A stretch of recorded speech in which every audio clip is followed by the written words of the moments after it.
Very funny. I'm just looking forward to seeing that.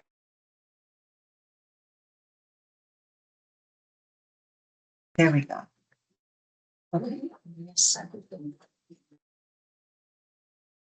Okay, we're live. Okay, the time is 9:31. Will you join me for a pledge of allegiance? Todd, would you lead us, please? I'd love to. Please join me. I pledge allegiance to the flag of the United States of America and to the republic for which it stands, one nation, under God, indivisible, with liberty and justice for all. Mike, would you do an invocation for us? Sure. Heavenly Father, we thank you for bringing us here today, and Lord, we ask for your wisdom. We ask for your guidance and help us to do your will. In Jesus' name, amen. Amen. Thank you. Okay, did I get an announcement for post session item, please? Thank you, Chair. The agenda had 3 items for closed session. The first item was pulled, so the board met on 2 items. First item was a conference with legal counsel, existing litigation pursuant to Government Code Section D1 of Section 54956.9. The case name was John Doe, JC versus Progress House Incorporated et al. Siskiyou Superior Court Case Number 26CV5543. There's no reportable action for that case or session. And the second closed session was a conference with legal counsel in the same government code subdivision. That case is Turnage versus Lassen County Workers' Compensation Appeals Board, case number ABJ 147470005. And report out was direction was given to staff. Thank you very much. I need an agenda approval, conditions or resolutions. No different relation to that when I was. Okay, I have a motion by Supervisor Calbaugh. Second. And I have a second by Mike. Those in favor? Aye. Opposed? So moved. Okay. Time for public comment on items that are not on the agenda.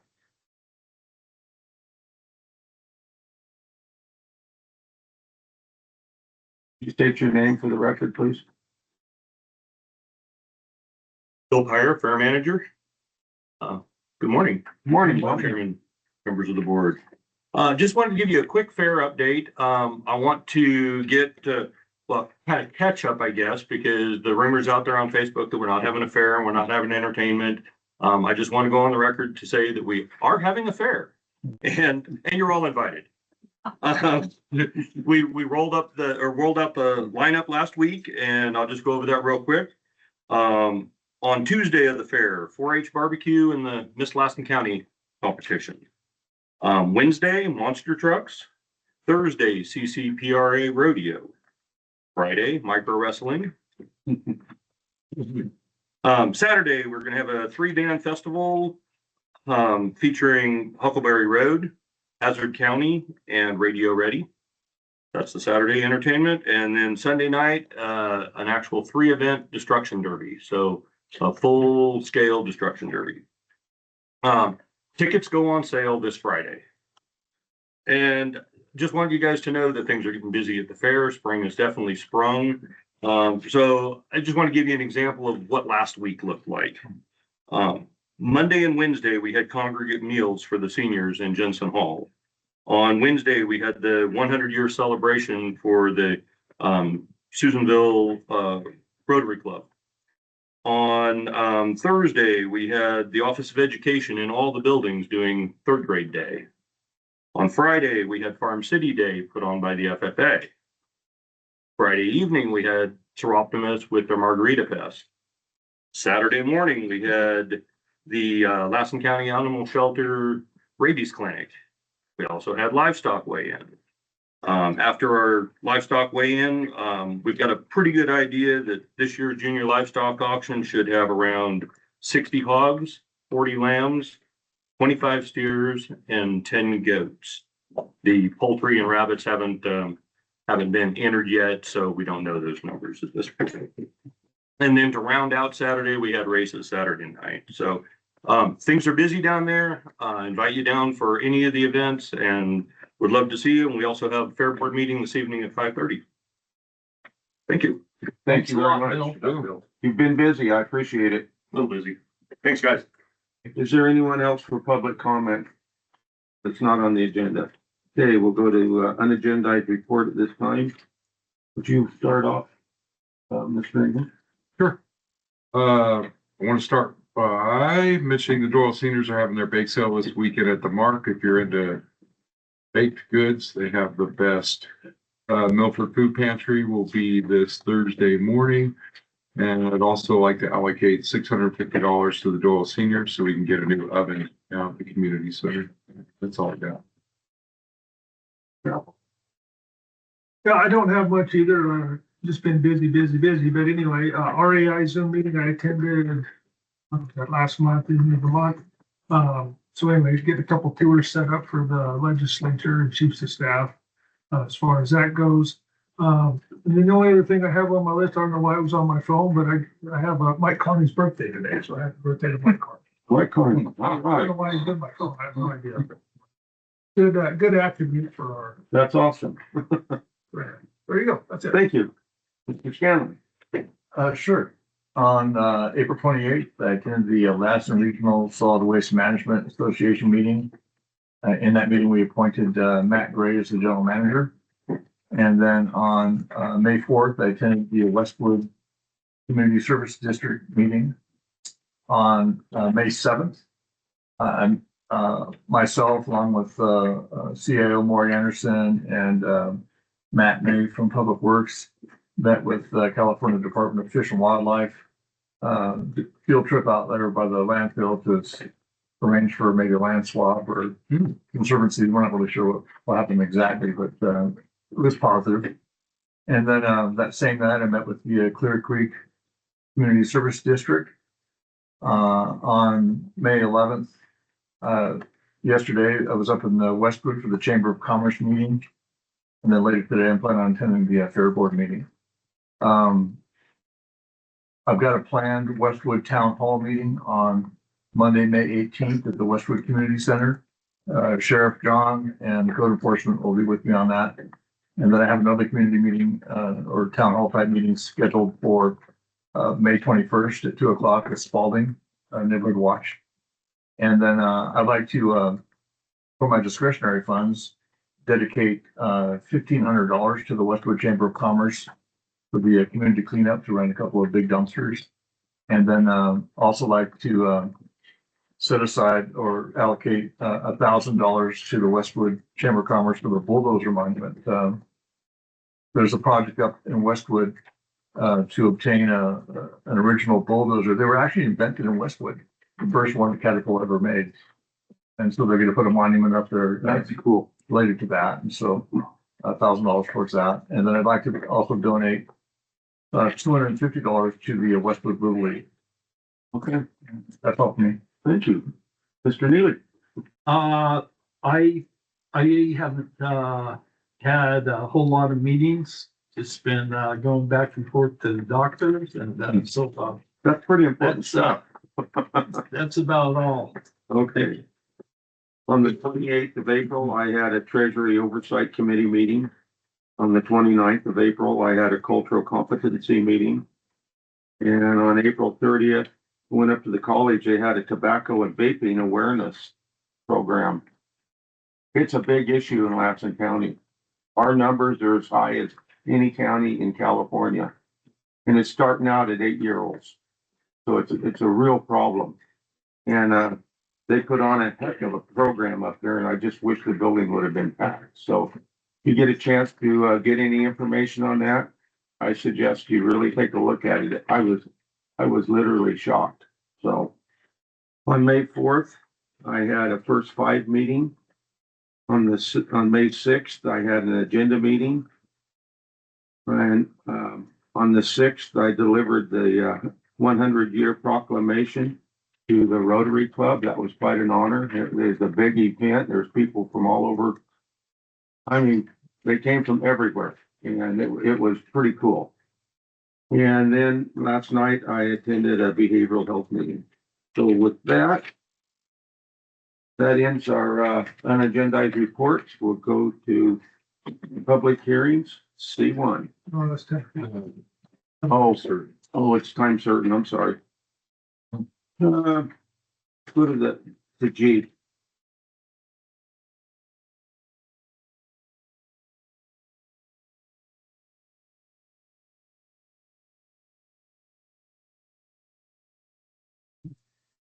Anybody want to pull anything on G? I don't want to pull anything. I just want to make comments on the meeting minutes, I just appreciate Michelle and hard work she does. Her practical skills and good work she used. Thank you. Can I second that? And with that, I would do approval. We have a motion to approve the consent calendar, I'll second. and I have a second by Supervisor Scanlon. Those in favor? Aye. Opposed? So moved. Okay, we'll go to H1.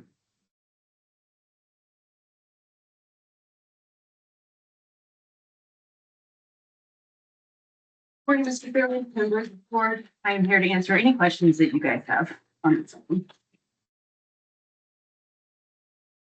Question, why are we doing an name change? Why are we doing that? So we've done it for them for the last couple of years. I think the last year was a gap. We do it so they're designated as the Arts Council for Lassen County so that they can go ahead and apply for funding. So this is just allowing them to apply for 2 years of grant funding and be able to bring that money back into the community to support their processes and their. And these guys, they work with the different schools. They work with the community. They put, we had some of their work that they took in, we had down at the fair on display, and a lot of them were used in the community. Work with the college too in their classes or not? Yeah. I think they partner with everybody as much as they can. I mean, they're smaller organizations. I think people have other jobs as well, but they're out there. They used to do paint and sips. They were doing a lot of cool stuff. To answer your question, right across the street from the administration building, Randy Panafilio, he used to work for me. He's an art teacher up at the college. He's a big advocate for Lassen County art. And he's had his own art display and everything there for himself. It's pretty, They brought in it's local very artists. tied into the community, isn't it? As much as they can do. Yeah. And so we need to, have this resolution just because, there would be no avenue for them to get it. Yeah. And a lot of the grant funding asks for some level of authority from a designating board. And so we would act as a de facto designation board for them, like we do with other organizations. But yes, if we did not do this for them, they need this resolution to be able to submit those. And would that grant come to us and then? No, and then they're back gonna to manage, them? no, they're gonna manage all of it. We just endorse them to do it and they bring it in and they do all of that grant management. They take care of it 100%. It's been a good partnership that we've had. Deputy CAO Tony Shaw did this resolution for the past years. He worked very closely with them and he was in full support of this and I think it's been beneficial to our community. If they don't fulfill their grant obligations and come back to the county? No, they would go back after the Arts Council. They're the ones that are seeking the grant. We're just giving that authority for them to be the Arts Council of our area. Any other questions? Is there any public comment? Being none, bring it back up here. I'll make a motion to adopt the resolution. Okay. I have a first by Mr. Scanlon and a second by Mr. Albaugh. Those in favor? Aye. Opposed? So moved. Okay, We're gonna we're gonna take a break till 10:05.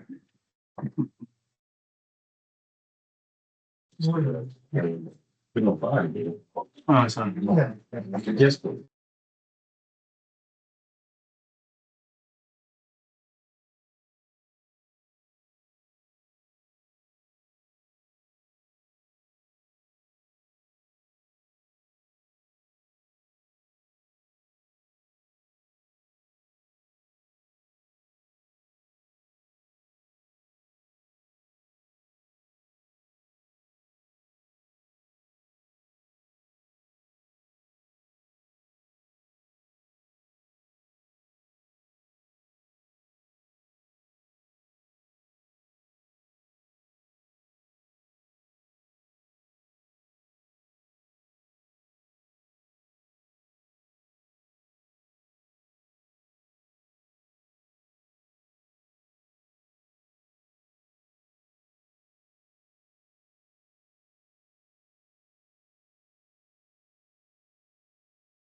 Okay, give me a sec. Okay.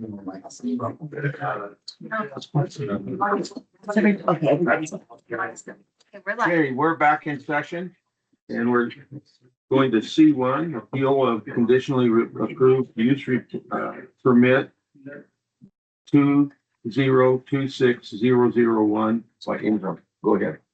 Good morning, Chairman? Mayor. Yes, before we get started, let me do. Okay. Good morning, Chair, Supervisors. And Supervisor Neely, I'd also recommend step down.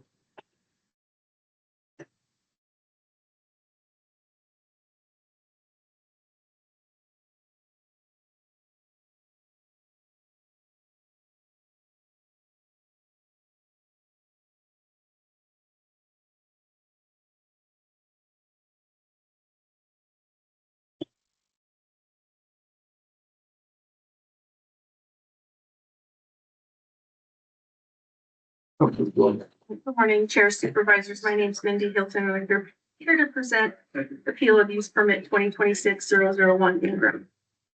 Project description, proposal to open an indoor recycling center for CRV recyclables. The subject parcel is zone CT Town Service District and has a town service land use designation in the Johnsonville Area Plan 1987. The subject parcels are a combined 2.6 acres. They're located on 472-445 Diamond Crest Road. APNs 116-140-21 and 116-140-20. On the screen is a picture of the vicinity map. The proposed project is located close to Highway 395 and on the corner of Richmond Road and Diamond Crest Road. And we have a site plan. Here's some architectural renderings. The applicant did let me know that the renderings are a darker color. They're proposing a lighter gray than that picture. Existing conditions. The project site is located in a developed area and does not involve the removal of protected biological species, impact historic resources, or result in the discharge of hazardous materials. Because the intensity of use is comparable to permitted uses, the project does not contribute to a cumulative environmental burden. Because the recycling use operates within the same physical and operational envelope as a permitted by right use, it can be seen with certainty that the issuance of the use permit will not result in a significant physical change to the environment.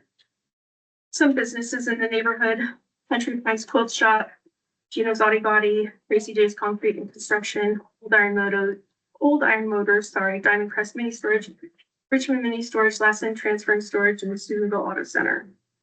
CEQA, the proposed project is exempt from the California Environmental Quality Act CEQA under section 15061B3 and 15303 of the 2026 CEQA guidelines. Per section 15303, examples of this exemption include, but are not limited to, up to 4 such commercial buildings not exceeding 10,000 square feet in floor area, on-site zone for such use. The size of the proposed building to enclose the reverse vending machines is similar in size to buildings that are allowed by right in the CT district. This project qualifies for the common sense exemption pursuant to CEQA, section 15061B3. This rule applies where it can be seen with certainty that there is no possibility the activity in question may have a significant effect on the environment. Fair argument. To negate a CEQA notice of exemption, one must present substantial evidence that the project falls under an exception to the exemption, demonstrating a fair argument that the project will have a significant effect on the environment. This evidence must prove the project is not exempt, contrary to the lead agency's claim. Under the California Environmental Quality Act CEQA, substantial evidence refers to facts, reasonable assumptions based on facts, and expert opinions supported by facts that directly support a decision. It constitutes enough relevant information to create a fair argument regarding environmental impacts. It excludes mere speculation of unsubstantiated opinion or social economic impacts. Town Service District. Per the Johnsonville Area Plan 1987, the commercial uses in Johnsonville are not tightly clustered, and some businesses are operated out of homes or out of buildings detached from the owner's home. Many of the home-run businesses have sprung up in Johnsonville because the owners have found it more convenient and less expensive then finding a suitable site in Susanville. Policy 19A, Johnsonville is designated as a town center and shall be considered as the appropriate location for commercial development. Policy 19B, land in the vicinity of the town center as designated on the land use map shall be designated as town service. These lands are appropriate for mixed commercial residential uses. Implementation 19.2, lands designated shown on the land use map as town service shall be zoned as CT town service district. Here's an example of the mixed use found in the area, 472, 320 Diamond Crest Road, example of residential and commercial mixed use. Is a proposed building compatible with the existing development? There were concerns about the size of the building, 12,000 square feet. On Richmond Road, Richmond Mini Storage is on a 1.7 acre parcel with 19,200 square feet of commercial buildings on it per parcel quest. Lassen Transport and Storage, also on Richmond Road East, is on a 4.82 acre parcel and has approximately 18,000 square feet of commercial buildings on it. And Susanville Auto Center on Richmond Road East has approximately 18,519 square feet of commercial space per parcel quest. After 18.102 general provisions and exceptions under Lassen County Code Section 18.102.03 D, selected district uses, California refund value CRV recycling centers may be permitted subject to securing a use permit in all commercial and industrial zoning districts.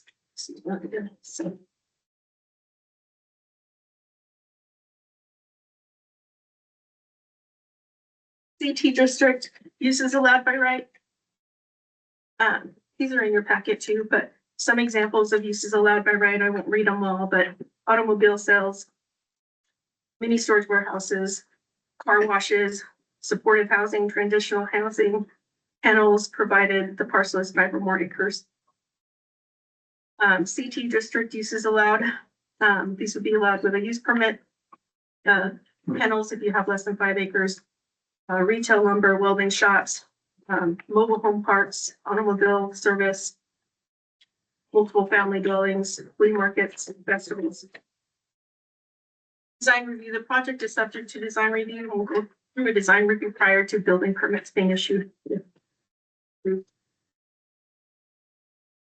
Noise assessment report estimates that noise at the nearest property line will be 58 to 60 dBA with the doors closed and 63 to 65 dBA if the doors are open frequently. The daytime limit 7 a.m. to 7 p.m. in accordance with the County Code Section 9.65.040 is 75 dBA.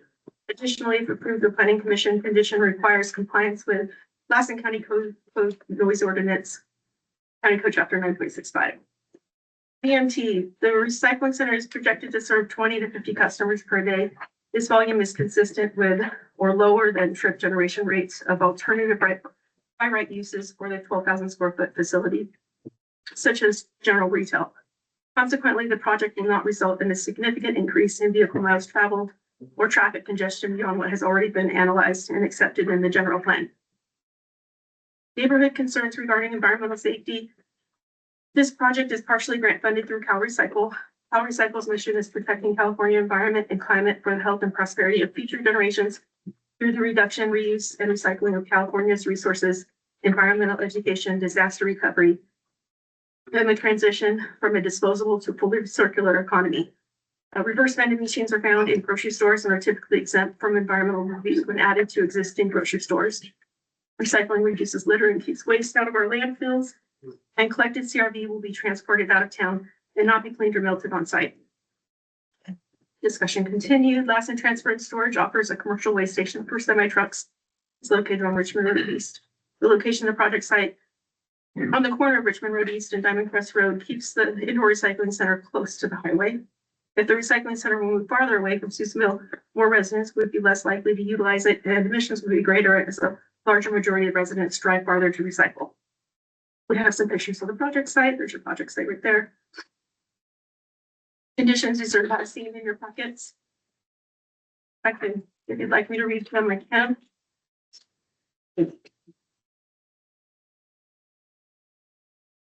Mandatory findings that the project will or will not under circumstances of the particular case, be detrimental to the health, safety, peace, morals, comfort, and general welfare of persons residing or working in the neighborhood of such use, nor be detrimental or injurious to property and improvements in the neighborhood or to the general welfare. And number two, that the project is or is not consistent with Lassen County General Plan or any applicable area plan or research plan adopted as part of the general plan. Have any questions? Any questions? Yes, Oh, hold on. Hold on just a second. I did have some other information too. Oh, okay, go ahead with the other information. Galen Norwood, Planning and Building Services Department. Morning, Chairman, Supervisors. I would just like to take a moment to respond to a document from the appellants titled Lassen County Board of Supervisors Administrative Appeal Packet, Use Permit 2026-001 Blue Water Recycling. In this document, there were a series of 8 points that were raised, and I would like to take a moment to respond to those points, if that's okay. The first reads as follows. 1, the legal standard key requirement under Lassen County Code, Section 18.112.100. The board must make an affirmative finding that the project will not be detrimental to the health, safety, peace, comfort, and general welfare of the neighborhood.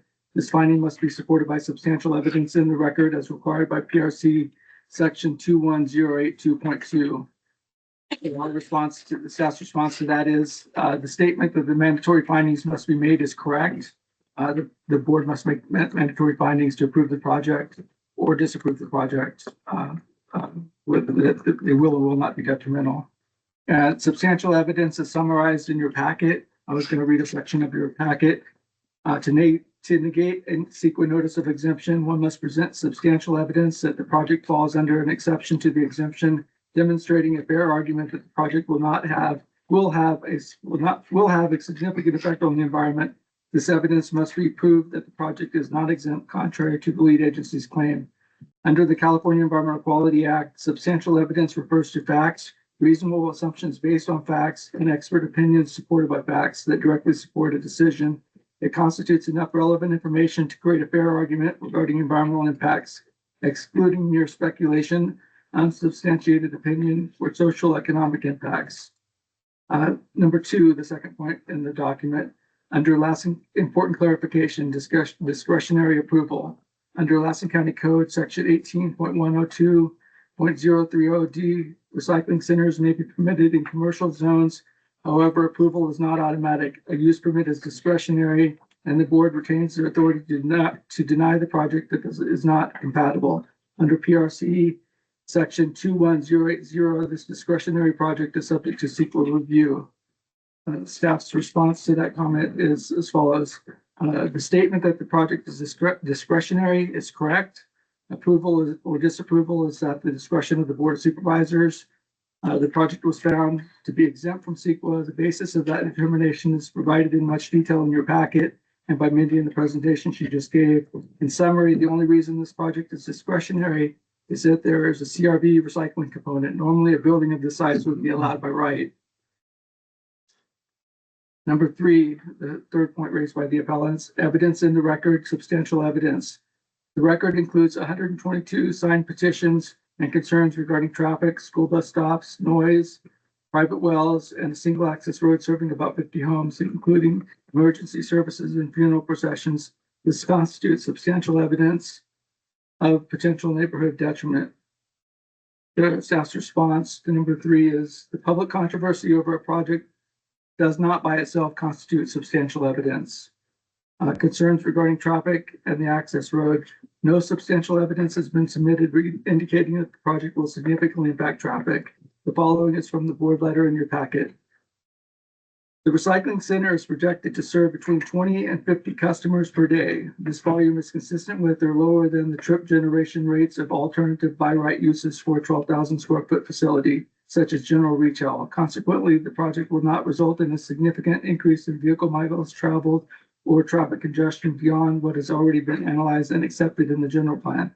All recycling activities, including collection and sorting, will be conducted in the building in a manner that adheres to local noise and screening ordinances, ensuring no impact to surrounding properties. Concerns regarding school bus stop. No substantial evidence has been submitted that the project will interfere with any school bus stop. Concerns regarding noise. No substantial evidence has been submitted indicating that significant impacts from noise, indicating significant impacts from noise. The following is from the board letter in your packet. Per the applicant, the information they provided on their application regarding anticipated noise and decibels is inaccurate and will be substantially less per the equipment specifications and will be further reduced as the equipment will be indoors. The attached noise assessment report estimates that noise at the nearest property line will be 58 to 60 dBA with the doors closed and 63 to 65 dBA if the doors are open frequently. The daytime limit, 7 a.m. to 7 p.m. in accordance with County Code Section 9.65.040 is 75 dBA. Additionally, if approved, Planning Commission condition number 13 requires compliance with the Lassen County Noise Ordinance, County Code Chapter 9.65. Concerns regarding private wells. No substantial evidence has been submitted that the project would interfere with any private well. There is a condition in your resolution approving the project that the applicants must get all required permits from the Law and Regional Water Quality Control Board. Okay, and number 4 from the appellants, scale, classification, and compatibility. The 12,000 square foot facility includes industrial scale processing under Lassen County Code Section 18.14.580. Production or processing of materials is industrial activity, raising compatibility concerns within a CT zoning district.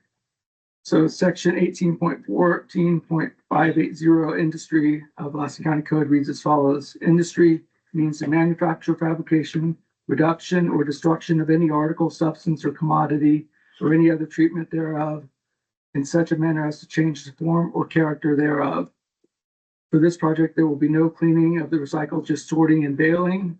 As discussed, the CRV recycling is allowed with a use permit pursuant to County Code Section 18.102.030. Compatibility is a mandatory finding determination, as we discussed, and is at the discretion of the Board of Supervisors. Number 5, CEQA compliance and exemption concerns. Guidelines section 15061 requires certainty of no impact, which is determined by projected noise levels. Guidelines section 15300.2 prohibits exemptions under unusual circumstances such as industrial scale activity in rural settings. Guidelines section 15063 requires an initial study. The Verizon project underwent full review. So staff's response to number 5 is that certainty of no impact is not required. Substantial evidence, which I've read, it's been read to you a couple times, is required if the exemptions are going to be negated. Substantial evidence is the standard. Number 6, procedural requirements and legal risk. Guidelines section 15004 requires environmental review before approval. PRC section 21005 states failure to evaluate impacts is a prejudicial abuse of discretion. PRC section 21168.5 defines abuse of discretion. Lassen County Code section 18.126.010 states conflicting permits are null and void. So staff's response to number 6 is it's staff's position that there is no abuse of discretion has occurred if the board makes the required findings and approves the projects. I could summarize the section cited if you need me to, but otherwise I was going to move on to number 7. Okay. Number 7 is the Verizon wireless facility consistency and review. Verizon comparison. The Verizon wireless facility required full environmental review despite lower impacts, raising consistency concerns. So staff's response to number 7 is the Verizon Tower was not the same project that is being contemplated here. It was found to not be exempt from CEQA. An initial study was prepared that supported adoption of a negative declaration.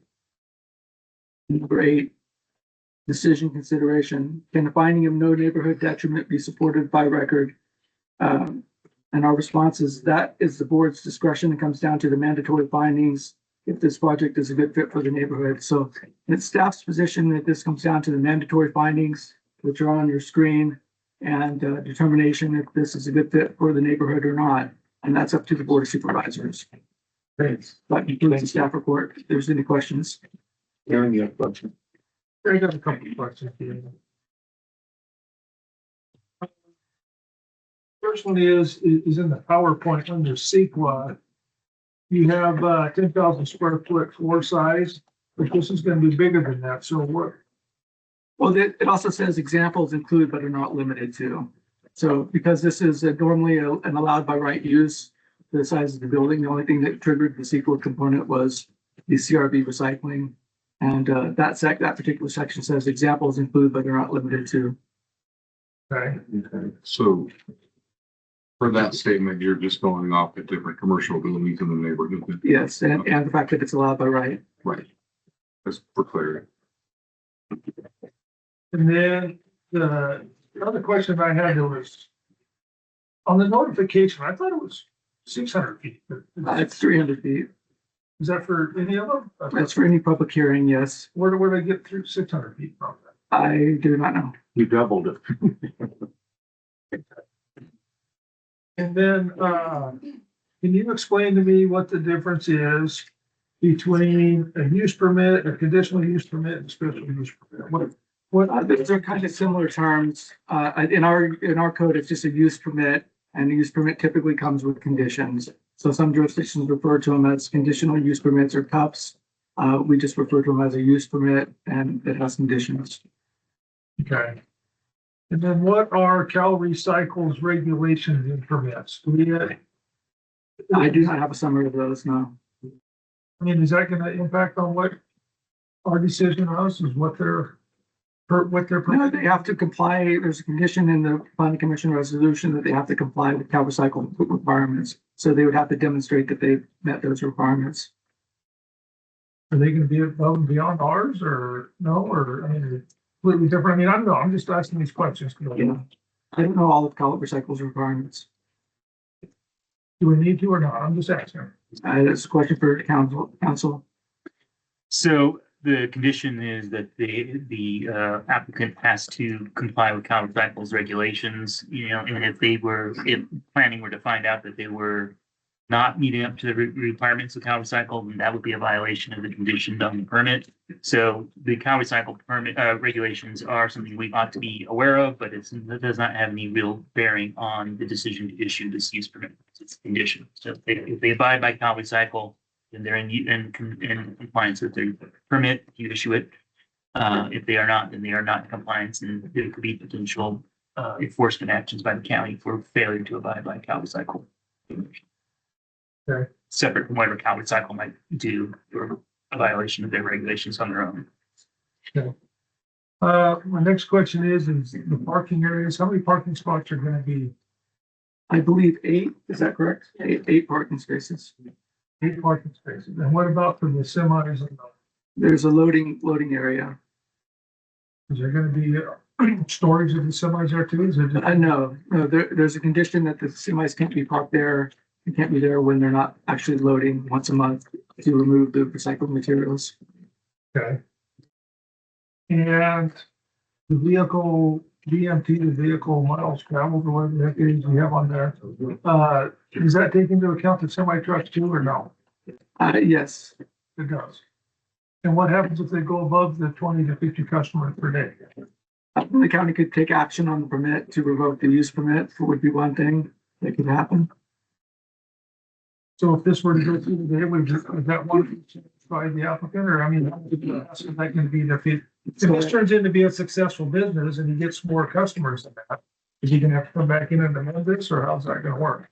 Would he need to amend his use permit if he had more customers? Yeah. Potentially. So I'm just going back to the motocross thing on how that all panned out, except that I mean, I want to see a business succeed, and I don't want to be the stumbling block of it if this does go through. I mean, I'm trying to see this thing as a big picture. Okay. And how long is this permit good for? As long as he stays in business? Yes, it's good for the life of the business. Right. And so if the business changes hands, It would go with the property. it goes with the property, you know. I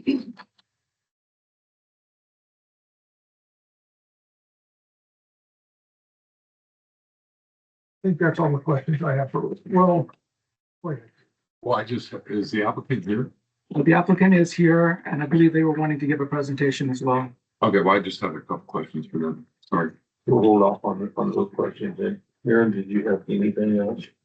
well, the other thing is how many days of the week is this gonna be in operation? It's closed Monday, Sunday and Monday. Sunday, Monday. What is it? 5 days, right? What are the hours of operations? It's in there. It's only closed on Sunday. Each Sunday, excuse me. The hours of operation are in that packet that went to the planning commission, which you guys have. It's that 7 to packet. 7. From 7 to 7, but I also saw 9 It or was- something else. It was Sunday. This is planning commission staff report. 9 AM to 5 PM, Tuesday to Friday, Saturday, 9 AM to 2 PM. Why do we have a 7 to 7 at that? That's for the ordinance. That's the noise ordinance.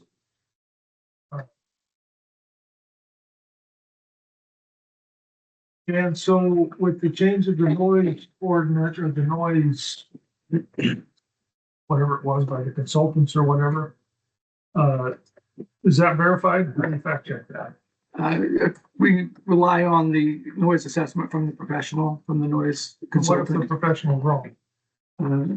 Then, I don't know. We assume that they're right unless we have other information that they're wrong. I was gonna say, we do have the technology to check the decibel readings from the fence line. That's for the, Yeah. the profession. We adopted a noise ordinance and we have the tools necessary to measure the sound. Yeah, but this passes and the professional says it's gonna be this level, but it's actually higher. And then if it's not, then the planning director could take steps to bring the use permit back for revocation and not compliance with the noise ordinance. It's all part of the compliance, isn't it? All right. That's all the questions I have. Jason, do you have any others? Just for the applicant. Okay. You answered my questions with yours, so. Okay, at this time, we're gonna open up a public hearing. Do we want to let the applicant? We're gonna let the applicant go first.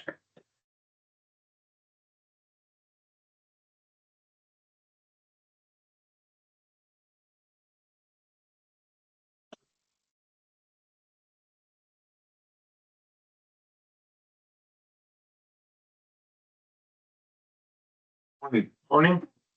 My name is Garrett Ingram. I'm the owner of Blue Water Recycling. This is my wife Vanessa.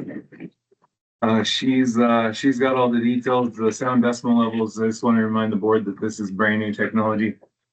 So for us to say like, absolutely, this is the sound decimal, we're relying on the manufacturer on our end for the decimal levels. The mandatory facts that were stated during the meeting is pretty much what I wanted to touch on. The way that I interpret what I've read is the building can be built, regardless of whether it's a recycling center or transitional housing. The buildings can be built and we were already approved once by the planning commission. We were asked to come here to fix a problem. We were invited to Lassen County to fix a problem for recycling. We fixed that. We found a way to make sustainable recycling for the community for years to come. It's been portrayed like we just spiked our flag on a piece of dirt and said, this is 100% without a doubt where we're building that. We actually balked on the property for a number of months in search for other places to operate. We had to find a place that was one suitable for our financial aspects of the business and a long-term commitment for the community. It's been brought up that this is being built on a grant, which is a Rig 1 grant. Some of that's correct. The property is not funded by a grant, it's funded by our business. And this is the first phase of 2 phases. So with Rig 1 grant, and then there's Rig 3 grant we were awarded. So with that second phase, we plan to encompass outlining areas of Lassen County. Furlong, I think the Mark would be a great location. Westwood, Beaver. We've talked to Mr. and Mrs. Babcock at the grocery store, and they love the idea. potential to create an extra stream of income for them as well. So she can talk on the facts of what we've, it's kind of against my better judgment because there is recycling centers in the cities that are getting robbed at gunpoint. And I believe in secrecy of the trade. So for us to release our information, it's very hesitant, but I think that it's very important for today. I do believe that there's criminals in the area that are capable of robbing at gunpoint. I don't like my wife coming down here alone. So with that being said, we're going to say some numbers, but I hope it's for the best outcome. Hi, I'm Vanessa Ingram. I'm Eric's wife, and I just want to start off with saying I know that at the end of our name it says corporation. That corporation has 2 people in it. We're not a large corporation. It's mom and pop, and we have a handful of employees, and that is it. It is me and Garrett just running ourselves ragged. We have 2 boys with disabilities, and we're here for Lassen a lot. It takes a lot of time away from our kids and their activities and their health issues that we face every day. So we want to help Lassen divert their waste. Mindy, thank you for your presentation. She covered kind of what the aspect of the building will look like, mostly. This is what the inside rendering is going to look similar to with these types of machines where people take their recycling and they dump it in, it sorts it for us. And it's clean and not sticky, not gross. There will be pour away stations just like at other recycling centers that are in the cities where they're if they have liquids in their containers, they'll be able to pour it away and it will be disposed of, not into the groundwater. It's not going to have open dumping or outdoor crushing or hazardous waste. Trash will be contained and we will be doing our own dump runs. It's going to be all enclosed, bottles and cans only. Clean indoor baling of our material and the customer traffic and staff traffic will be limited. The 20 to 50 customers per day, that's not all at one time.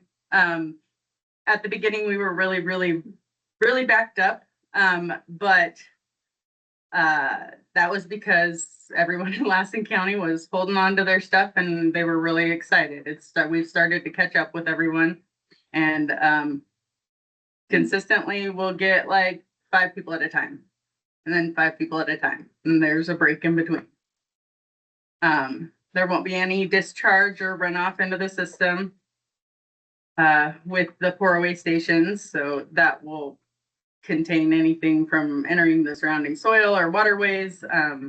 No runoff, no pollution risk. The noise, low noise operations will stay within the operating hours that the zoning permits, and the noise decibels that we were given from our tech company were based off of manufacturer sounds or specifications, if you will. So that's where we got our noise assessment from, and that was kind of their overlay of the noise analysis and the impact on the surrounding community. I already touched on that one. Oh, that's a messed up one. It reduces the litter and keeps recyclable containers out of the river, streams, and natural areas. It keeps it off the roadside. It gives everybody a little bit of extra. These are messed up. Extra cash.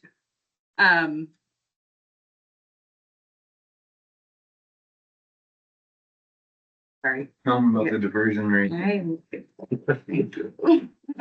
It's kind of nerve wracking. Yeah, it does. You're fine.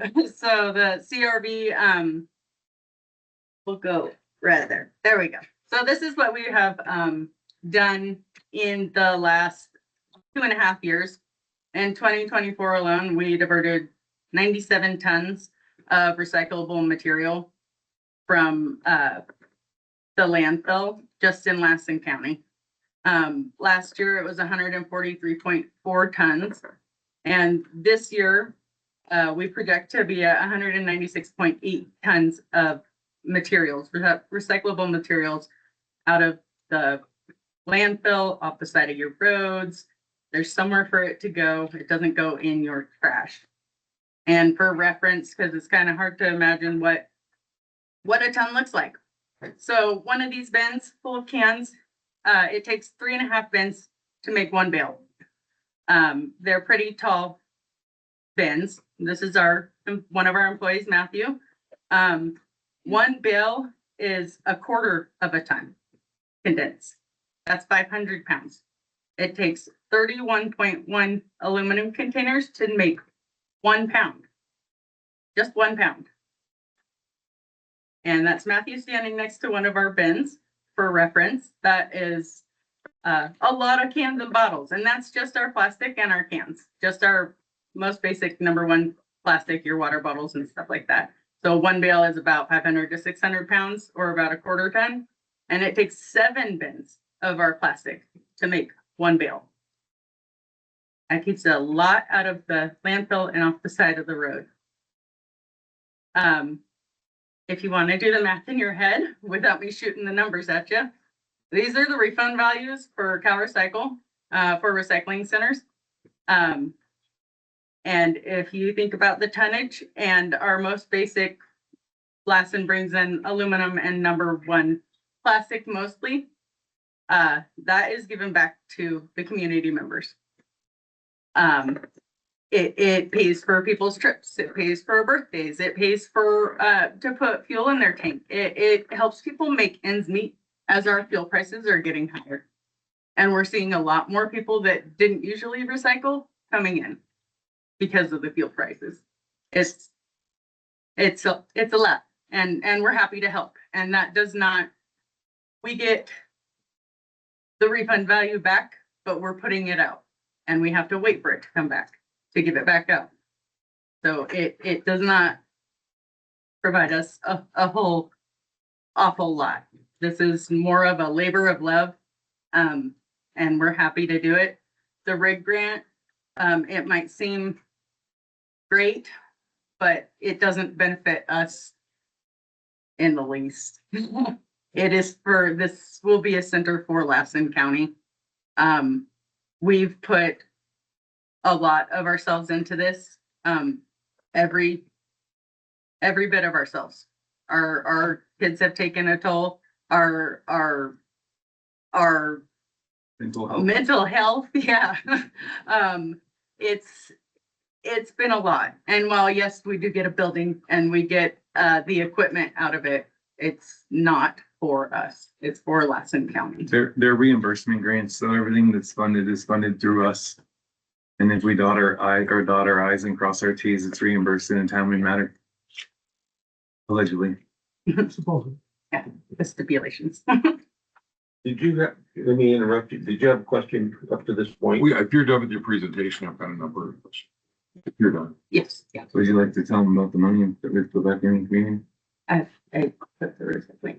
It's I guess we're gonna keep that private. it's over $500,000 since we've been open. That has gone back into the community. $656,000 back into the local economy. Go ahead.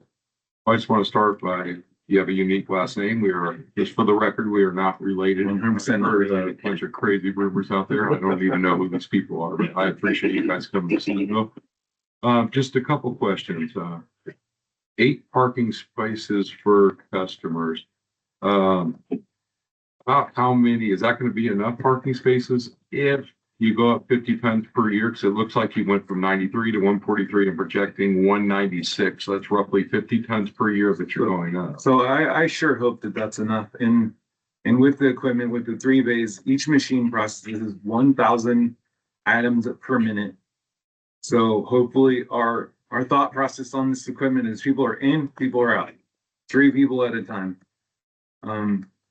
The biggest disadvantage to our customer would be bringing the material indoors. But for us to get out of the elements is 100% in our favor. We face heat exhaustion, cold temperatures, rain, wind. Wind is our biggest enemy. People shows up in trash bags. We do our best to police the properties. It gets out of hand. There's 100%, without a doubt, it gets out of hand. So to take that indoors out of the elements, that's huge for us. With these machines, we'll either have a ATM on site to take the cash out of our workers' hands. We'll either have cash on site in the ATM machine or an uploaded debit card or like a cash app on everyone's cell phones where they just get paid. So to alleviate ourselves and our employees from why I was hesitant on releasing numbers in details, protect our employees, protect my family from criminals. So these machines also collect all the identification stuff required by Cal Recycle that Lassen County has experienced in the past with out-of-state recycling coming here. That's huge. That's a huge win-win for everybody on the whole spectrum of what we're trying to do. Is the machines and the technology will take 100% the risk out of it. I mean, you are who you are with your ID, and it is what it is. So I got a few more questions for you. Supervisor Albaugh had raised concerns about 20 to 50 customers per day. About how many are you seeing now at your other location? On average. On average, page was 18. 18, So 18, 36 to 40, 45. on Is that a day? a busy day. On a busy, and then Which everything that's going on in the community with recycling is started like a recycling rampage the last week. And it's been crazy to try and keep the money flowing. I'll tell you that. We've seen $2,500 days, pretty common. another question I have for you. If this got approved, you mentioned phase 2, Herlong, Beaver, and Westwood. What does phase 2 look like? Those would be mobile units, and they're similar to the machines that are inside the building, only they're on wheels. So that would look like once a month to the outlying areas if this got approved, or what? So this is an ongoing thing with Cal Recycle that we're going to reach out to our representatives to help us to navigate this. Where the right locations would Where be. how to operate these deals, because the way we put it together isn't suitable to the eyes of Sacramento. So we're either, what we were building was mobile units on, like, they're like trailers with the same technology in them, and they would park places. They come with the mobile chargers, or we can gather them on a weekly basis and bring them back, charge them. We collect the material daily. And so there's been some hiccups. So we have to look at alternative ways, whether they're the whole units collected daily with the material, and then how to solve that logistically with the price of fuel. So the price of fuel is huge for me on all aspects of my business. At $8 a gallon for a gallon of diesel, I'm not the only one that's nervous about it. So we've kind of stepped back from that to focus on our priority here as our anchor AC, or our anchor RC. My wife spoke on the time that we've lost from our kids and our families and so on and so forth. We plan to follow this business here so that we can devote our one, more energy than what we're doing, and then two, have some more time with our families. This will become our anchor RC. One more question. I've seen some concerns about water use per day. Do you have any guesstimate on how much water you're currently using at your? Maybe on a daily basis, a quarter gallon, maybe. I mean, we have a garden hose and the guys spray down the walkway every 3 or 4 days, clean off the concrete pad. Currently, these machines will require to be cleaned. There's a drain inserted in the concrete with a collection tank. To say if they're gonna be needed to clean bi-weekly, weekly, daily, monthly, I don't know. I don't know. Hopefully that the bottles, the biggest problem we face is weights and measures.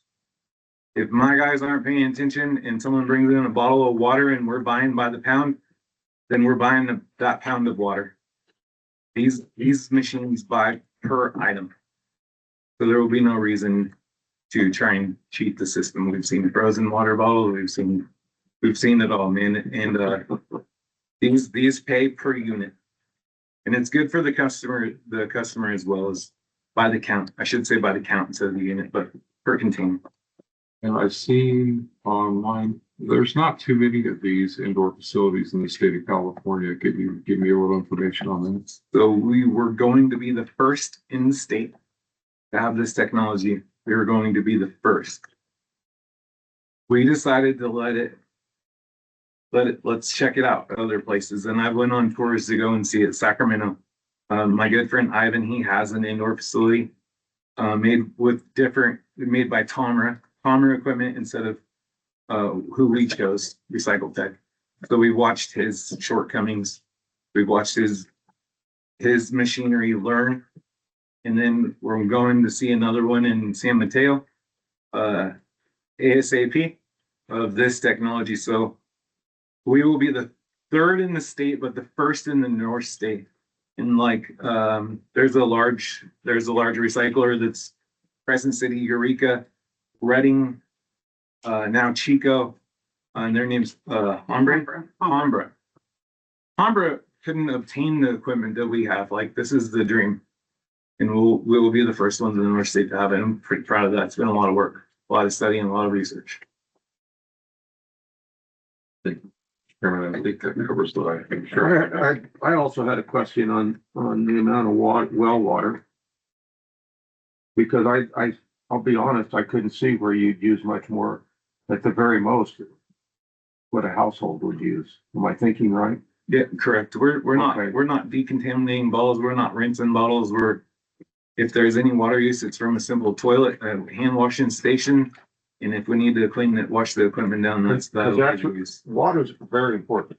And Supervisor Ingram and myself both kind of focused on it because it's going to get worse as time goes on with water shortages. So thank you very much for that. That's the only question I had, different than what they had. Did you have anything else you'd like to ask? Yeah, I got to go. What are you gonna do with the fluid? Where does the fluid waste go in the recycling? I mean, people store it outside, you're gonna have water in the bottles, cans, etc. Where does that fluid waste go? Even when you Into our wastewater into our waste tank. So where does the waste tank go? So like septic, like common human waste, gray water, black water. So with the septic out there, it'll be pumped or we have a separate tank just for that.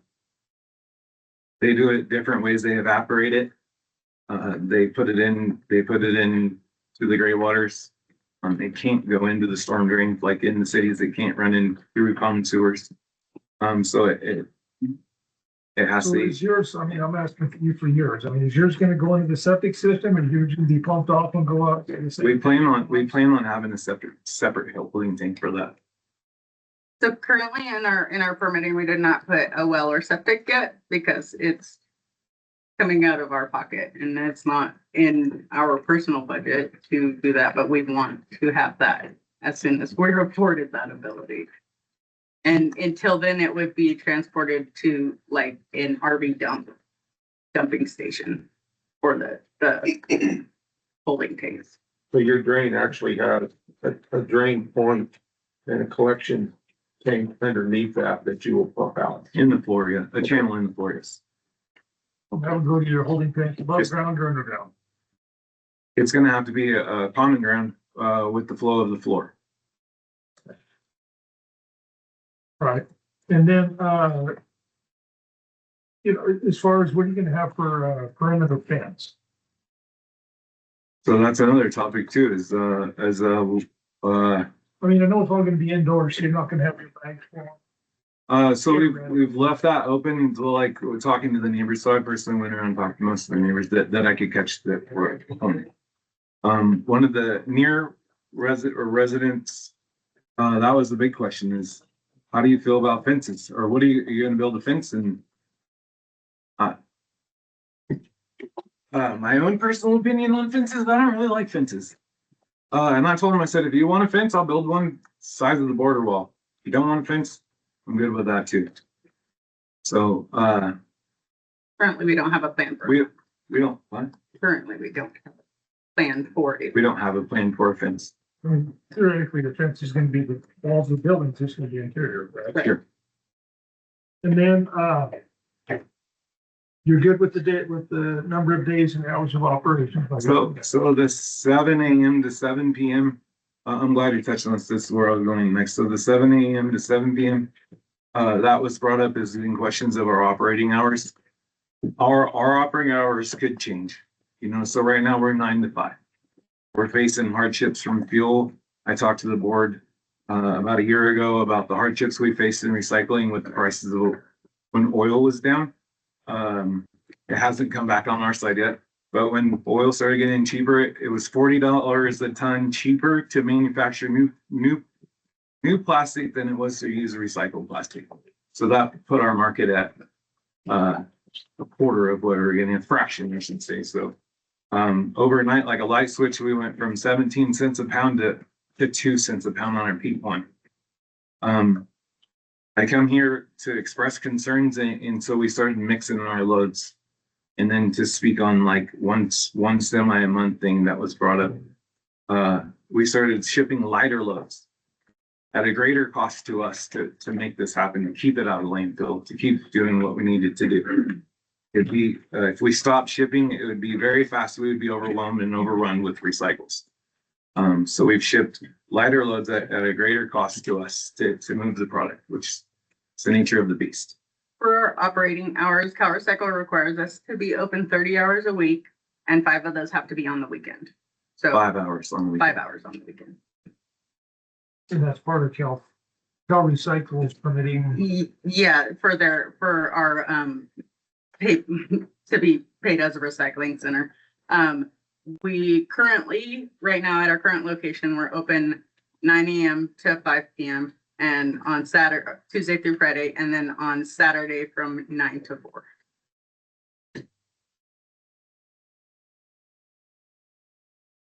And then, like talking about if we get more business, more customers, more truckloads where it states 1 truckload a month. I don't know if now is the time or if we come back and ask for an amendment to our permit or if we just get it all out like right now. Like, I don't know if this is the time or not, but for us to be bound to one semi load a month, that could create hardships. And then to not be able to store a semi trailer, a shipping trailer on our property, that's a hardship we already currently face. We haul our glass back to Alturas so that we can load a truck there because we don't have the room at the current facility. We've had to use 2 trailers.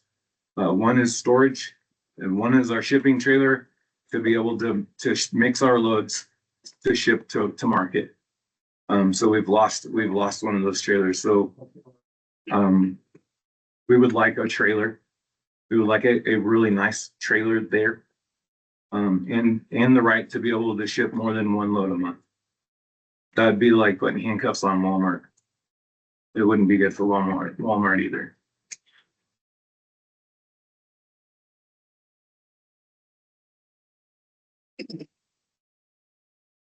I think that was all the questions I had. More, you have a comment? No, I don't. Okay. Okay. I'll let you sit down and then anybody else that's in favor of this project, great to let him speak.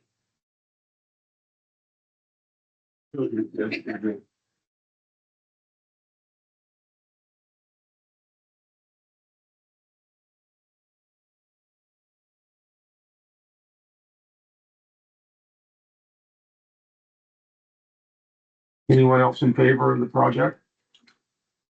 Okay.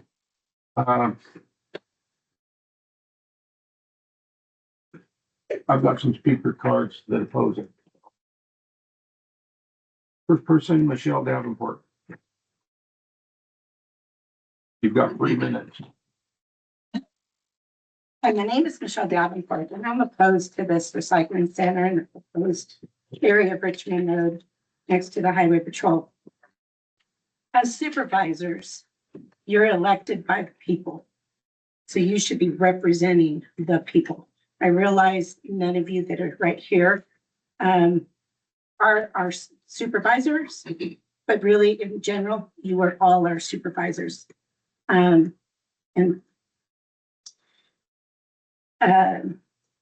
So you should be representing us and not big money or businesses who are trying to build on a parcel that is not solely zoned. Yes, it might be CT. CT has a broad spectrum. I know I live in CT zoning. But this is more of an industrial type of business than it is a quilt shop or, you know, a daycare center or other type of businesses. He mentioned a few businesses that are there. One of them is Gino's Auto Body is no longer, from what I understand, is even in business. The sign's still up, but it's no longer in business. I was also the president of the Johnsonville Community Council for 6 years.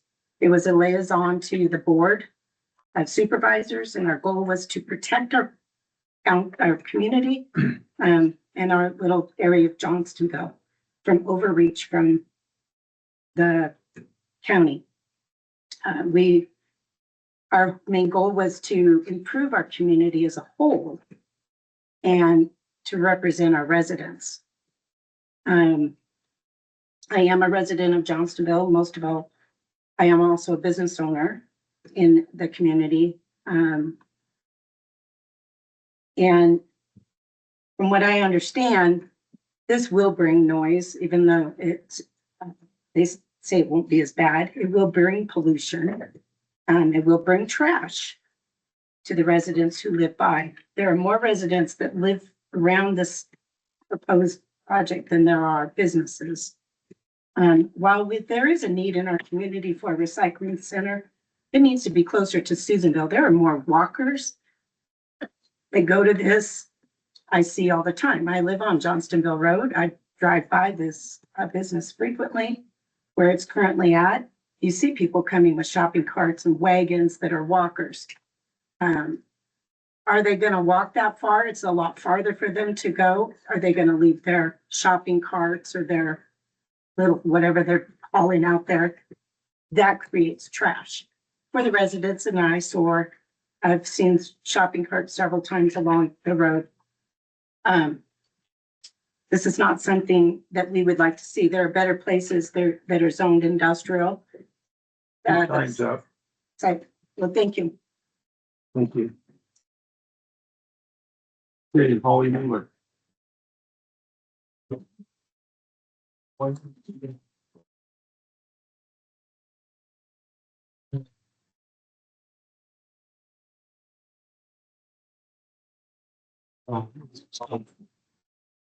Yeah, Chair, just as a reminder, the individuals appealing this directly, those named in the appeal you are not limited to the 3 minutes. General public comment are limited. So just be I didn't mindful of know that that. when you're doing Okay. your Sorry. calling your roll.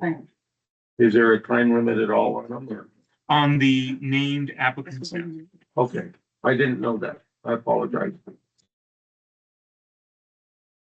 But the first one, don't know if her name was on there. I got to look.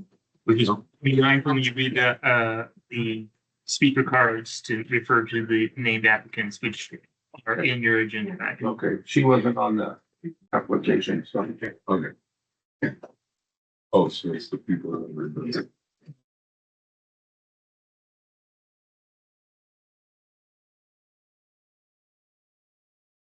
Mr. Chairman, for the record, Holly Mueller is on the appeal, so.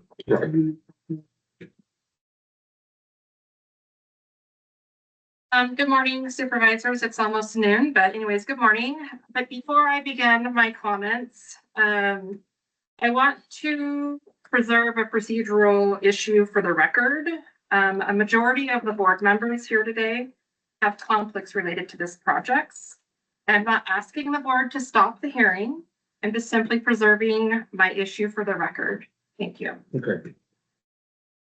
Good morning supervisors. My name is Holly Mueller. Thank you for your time and for your service to our community. We want to begin by acknowledging something important. Under Lassen County Code 18.102.030D, a recycling center may be permitted in a commercial zone.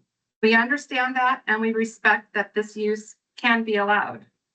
However, the law requires more simply allowing a use. Because recycling centers in commercial zones require a use permit, this is a discretionary decision, not by right approval. The code specifically recognizes that these projects require additional review for compatibility and neighborhood impact. Under 18.112.100, the board must make a mandatory finding that this project will not be detrimental to the health, safety, peace, comfort, and the general well-being of our neighborhood. That is not discretionary. It is a required legal standard, and it must be supported by substantial evidence in the record. In addition, the CT zoning district itself provides guidance on what is intended for the area. Under 18.34.030, allowed uses are described as retail stores, services of light commercial character, things like appliance stores, restaurants, professional offices, neighborhood serving businesses conducted within a building. Uses intend to remain compatible with surrounding properties and not be detrimental or obnoxious to the neighborhood. That same compatibility principle is reflected in the Johnstonville Area Plan and Goal L-1, which emphasize maintaining consistency between commercial development and surrounding rural residential character of Johnstonville. But those same planning policies also recognize the importance of maintaining safe and pleasant living environments. Policy LU-21 specifically states that the county shall require mitigation when impacts significantly threaten those qualities. We respectfully ask the board to carefully consider whether the standard has been fully satisfied here. We also note in the staff material that the ultimate issue before the board was described as one of the neighborhood fit. We respectfully agree that this is the central question. So the question before you is not whether recycling is beneficial. We believe that it is. The question is whether this specific project at this scale fits within the standard. A 12,000 square foot facility with industrial scale activity, material processing, increased traffic, and elevated operational intensity raises a significant compatibility issue with what the code describes as light commercial use. So the central question today is this: can the board, based upon the evidence before it, make the required finding that this project will not be detrimental to our neighborhood? Our concern is that the scale and intensity of this proposal make the finding very difficult to support under the law. We respectfully ask that your decision be guided by the standard. Thank you. Thank you very much. Okay. Emily Christensen.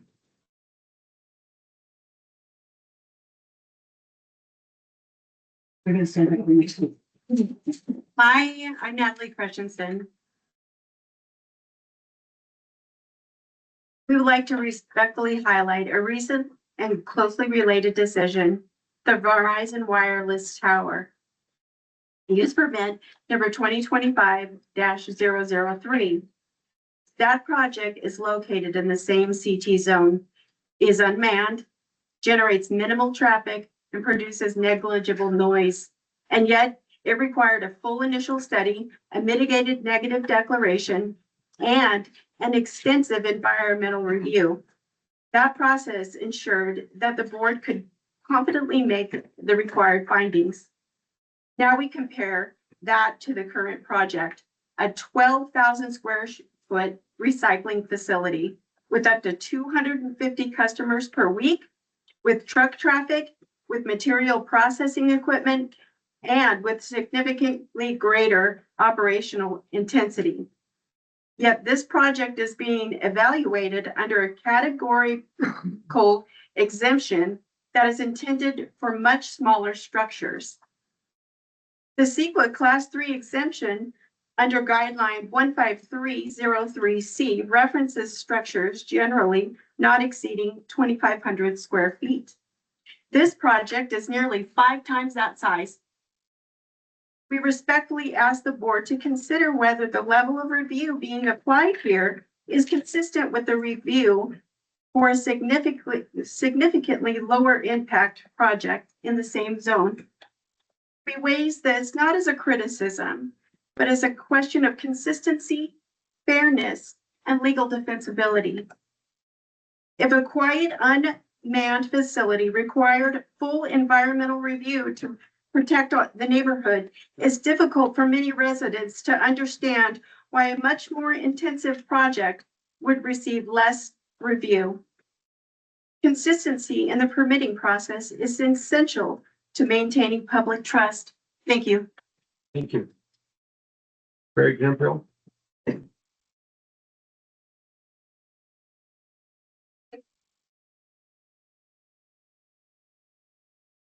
State your name, please, for the. Good morning, Chair, Board Member, Madam Clerk.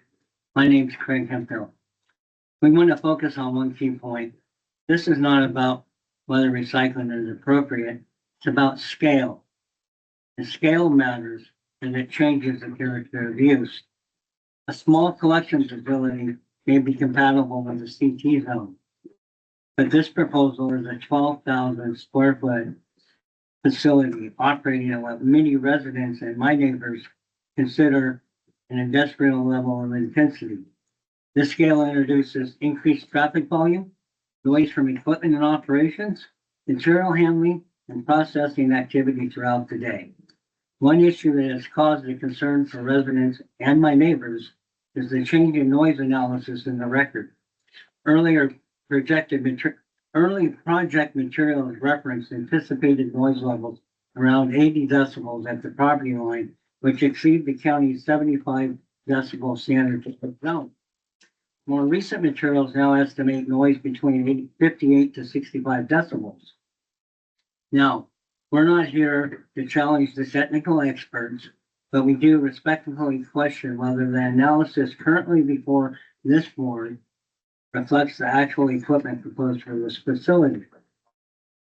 Residents recently learned that the noise assessments included in the package appear to evaluate smaller recycled tech kiosk machines, while the proposed operation includes 2 forklifts, 3 Tomera E100 full reverse vending machines, and a Tamara E1 express bag drop system with a 12,000 square foot processing facility. Residents respectfully question whether the record currently contains complete operational noise information for the actual machinery proposed, which is approximately 66 feet from the nearby property line. Residents and my neighbors also remain concerned about intermittent industrial sounds associated with loading activity, forklifts, truck circulation, backup alarms, mailing, and material handling operations. For example, standard forklift backup alarms commonly operate in the range of approximately 97 to 100 decibels because they are specifically designed to be heard over industrial equipment and operational activity. So, in this rural residential setting, intermediate industrial noise can have a much greater perceived impact than a typical commercial corridor. And then under 18.112.100, this board must evaluate whether those impacts affect the peace and comfort of the neighborhood. Scale matters. because it changes the character of use. And at this, the size, the project begins and functions less like a neighborhood services and more like an industrial processing facility. And that distinction is critical when making a finding of compatibility. Thank you. Thank you. Sonia, Bill?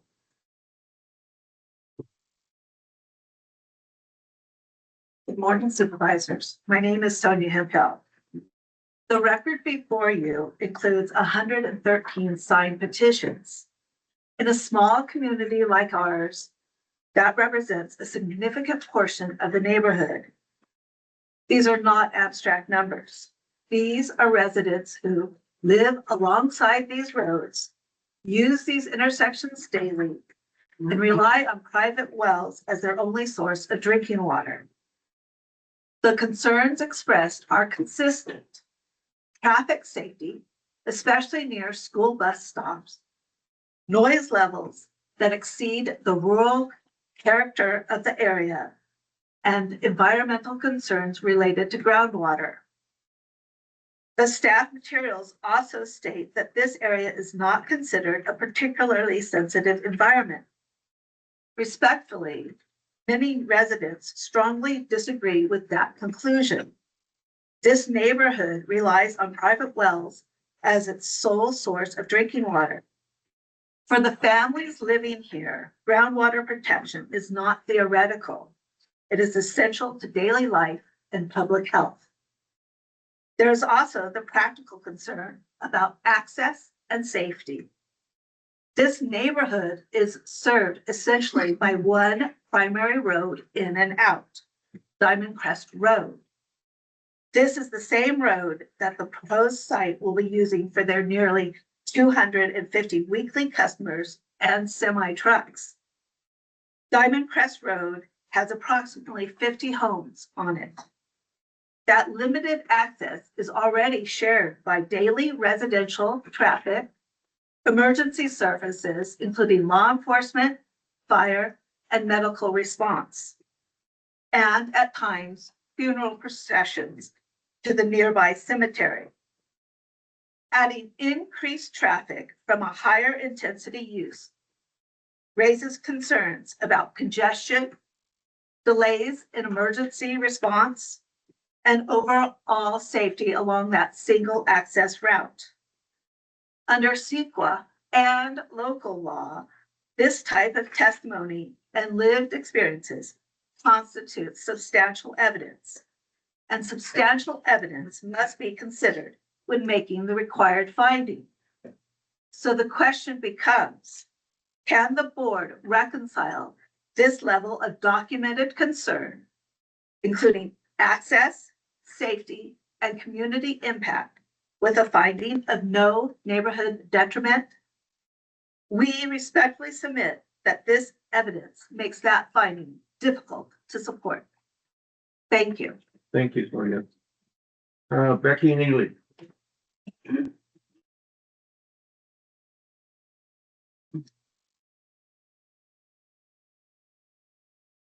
Hi, everybody.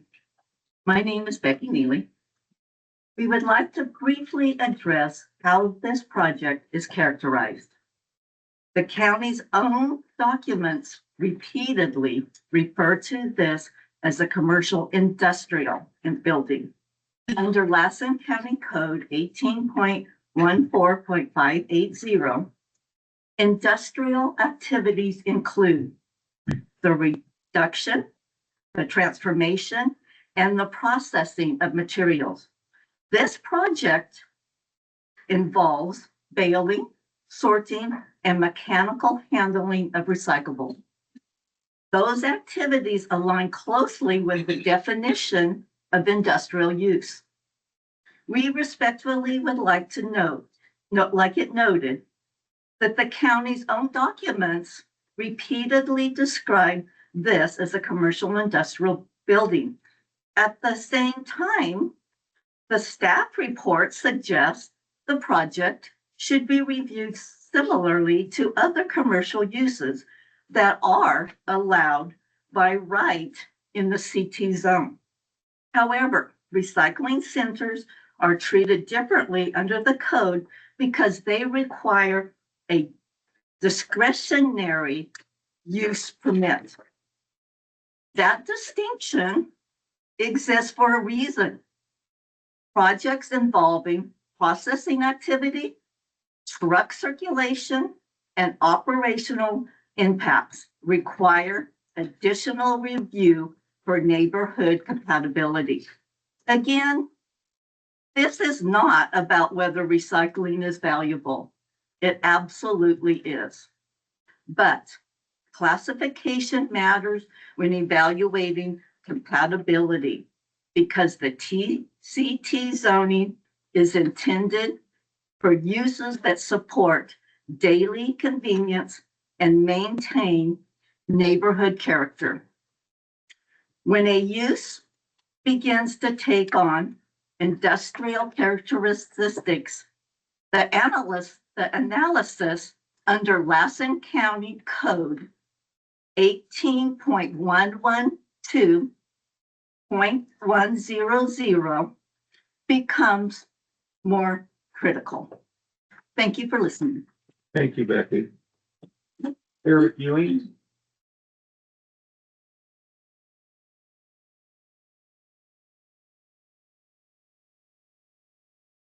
Good morning, Mr. Supervisors. Eric Ewing, resident of Johnstonville. I'm here today speaking in opposition to the proposed project. We want to close today by returning to the standard you are required to apply. This decision is not about whether recycling is beneficial. It's been already noted that it is, and we certainly agree with that. It's about whether this specific project at this scale and location meets the legal requirements of no neighborhood detriment under 18.112.100. There are primary residences on 3 out of the 4 sides of the proposed project site, and with 15 within 1,000 feet of the property. Even the staff materials ultimately frame this issue as one of neighborhood compatibility and fit. The staff report mentions similar properties and building sites in the same area. However, there are no industrial facilities involving processing, crushing, or sorting in the area. We respectfully asked for 2 things. First, consistency. Applying the same level of environmental review that was required for the Verizon project. Second, a careful evaluation of whether the evidence in the record can support the required findings. We also respectfully ask the board to consider why these standards and codes exist in the first place. The purpose of CEQA zoning laws and mandatory findings is to ensure that potential impacts are carefully evaluated before a project is approved, not afterwards. In this case, concerns regarding safety, potential crime increase, traffic, noise, neighborhood compatibility, emergency access, and protection of private well water have been documented in the record ahead of this decision. We believe these concerns deserve careful consideration both for the protection of the neighborhood and for the long-term defensibility of the county's decision-making process. If there is uncertainty regarding noise, traffic, groundwater protection, or compatibility, the law provides a path forward. That additional review would allow the board to make a more informed and legally defensible decision for both the county and the community. Mr. Chairman, I've stood in front of this board in a different capacity many, many times over the years. The fact that I'm here today should indicate this is not frivolous. There are significant issues with accuracy, consistency, and compatibility. We appreciate the opportunity to be heard, and we thank you for your thoughtful consideration and service to Lassen County. We respectfully request a roll call vote. Thank you. Thank you. Chris Buffum.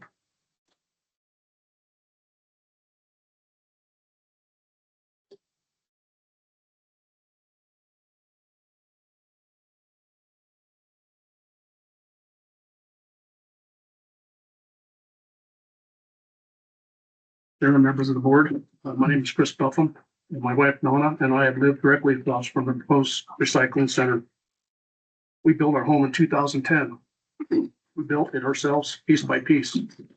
Over the years of work, saving, and sacrifice, the home represents our life's investment and a place we plan to grow old together. We chose Diamond Crest Road because of its peace, its safety, and its view of the Sierra Nevada mountains. The view has been the backdrop of our mornings, our evenings, and our sense of home for the last 16 years. It is a part of the value, it is part of the value of our property, but it is also part of our well-being. If this project moves forward, all that disappears. Instead of the Sierra Nevada mountains, we'll be looking at a 12,000 square foot industrial recycling center in our backyard. Instead of enjoying our backyard, we will hear consistent noise, bottles, cans, sorting, trucks, and cars coming and going all day. Instead of a quiet rural road, we will be faced with traffic, trash, overflow parking, and people congregating directly outside our home. These are not hypothetical impacts. They are unavoidable consequences of placing a high volume CRV redemption center in the middle of a residential neighborhood. And those impacts come as a loss of home value. My wife and I have spent 16 years building and improving our property. No family will have to watch the biggest investment of their lives decline because of an industrial facility was placed feet from their front door. But the financial loss is only part of it. We stand to lose, what we stand to lose is healthy neighborhood environment we've relied on since 2010. We will no longer be able to sit outside, enjoy our yard, and open up our windows without noise, traffic, and activity intruding into our daily lives. The rural character that drew us here, the reason we built our home here, will be gone. The project is simply not compatible with the homes around it. It does not belong in a residential neighborhood, and it will cause direct permanent harm to families that live here.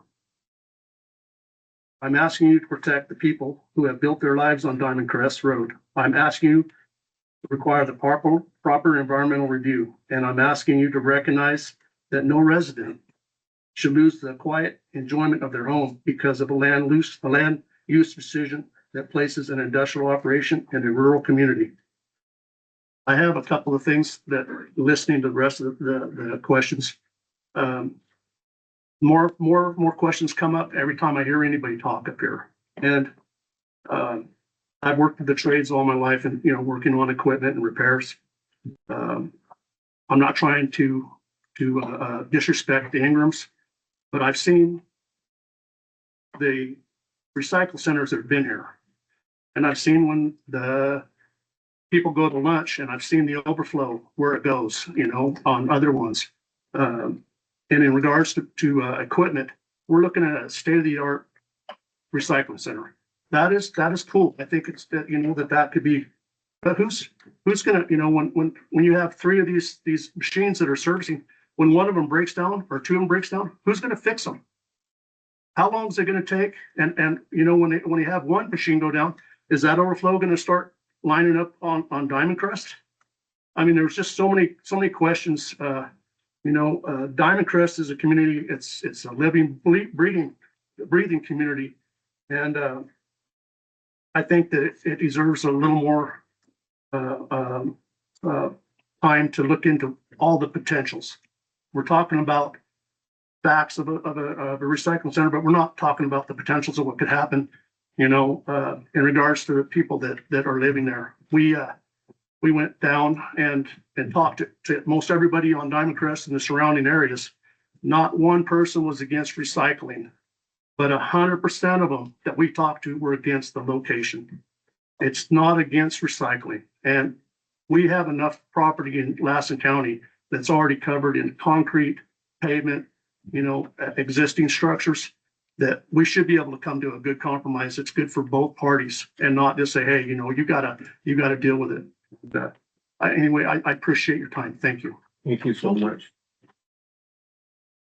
Is there anyone else that opposes that hasn't spoke yet? Okay, I'm going to open it back up if there's anybody that wants to speak. No, what's that? Mr. Ingram, would you like to say anything else? A rebuttal?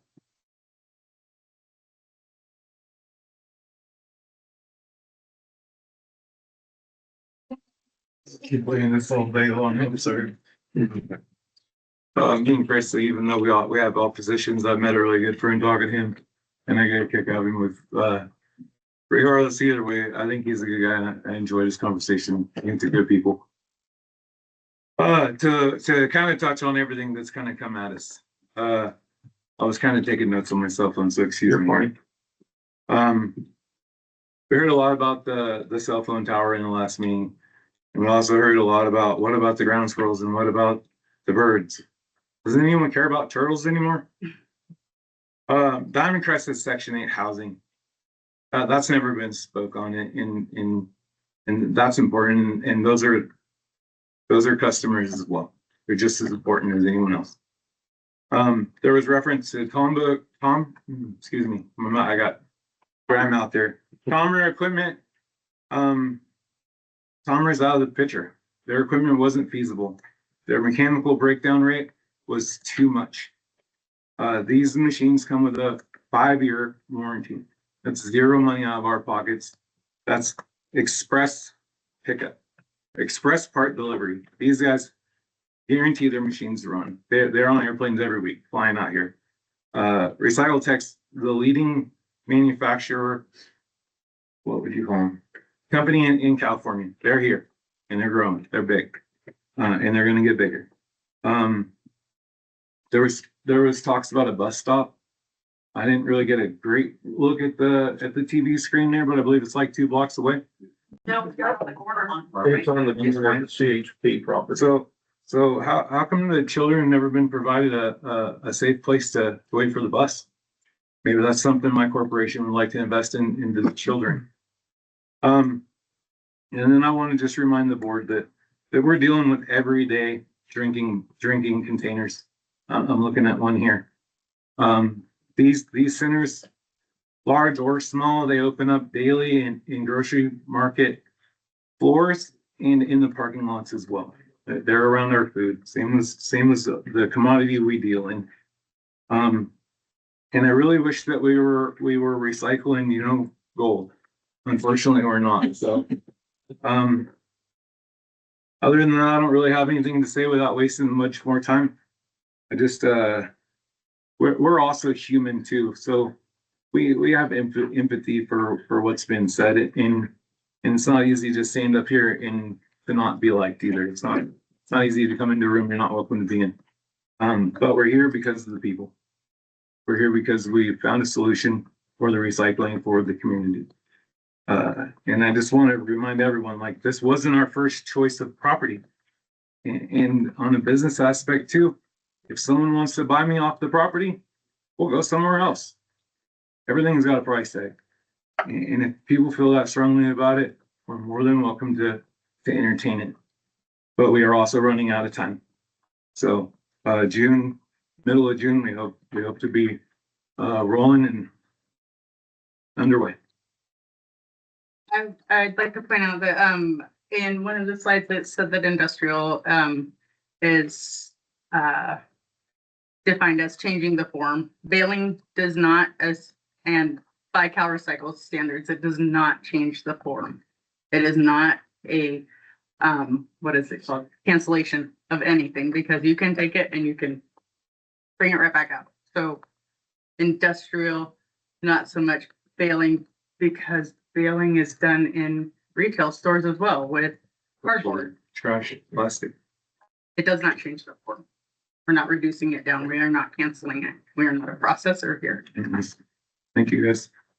Yeah, Aaron, go ahead. One question before you step down, that I was gonna ask is it, how does it affect the grocery stores? Because I know you have a letter of support in the packet there from one of the grocery stores. How does that? So Our letters of support were from, what is it, Susan Mill Grocer, Idaho Grocer? For grocery stores that do not have a recycling center within their convenience zone, they look at a potential fee of $100 per day. $100 per day. That's a fine. Fine, yeah, from Cal Recycle to not, or they have to take recyclables in their store, which you're gonna be paying another person's wages to do recycling. So $100 per day or that, and that'll break the small grocery store. And then in the North State, there's one grocery store that I'm aware of that I've talked to personally. Is a Holiday Market in Chester, and it's cheaper for them to pay the fine than to hire people and to deal with the problem. So they pay the fine. They're in the business of selling groceries. They're not in the business of recycling. Any other question? That was all I have for them. I'm gonna make a comment because you talked about the fines. I went around and talked to the different grocery stores because I tried to educate myself. Safeway said they could just pay the fines too. He says it's cheaper for us to pay the fines. I says, well, how's that work? He says, well, then we raise our grocery prices. He says, we pass it on to the consumer. That's a sad thing because I don't know about anyone else in this room, but I think they're high enough in Lassen County. Any other questions? Jason, you have? Oh, no, sir. Question? Okay, thank you.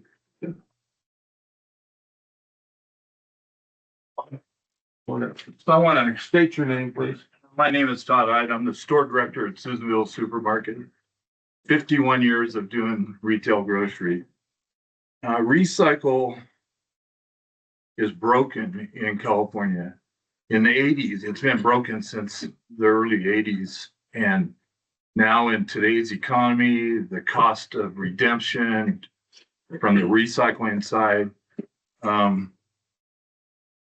it doesn't make sense to own a recycler. Obviously, Ingram has figured it out.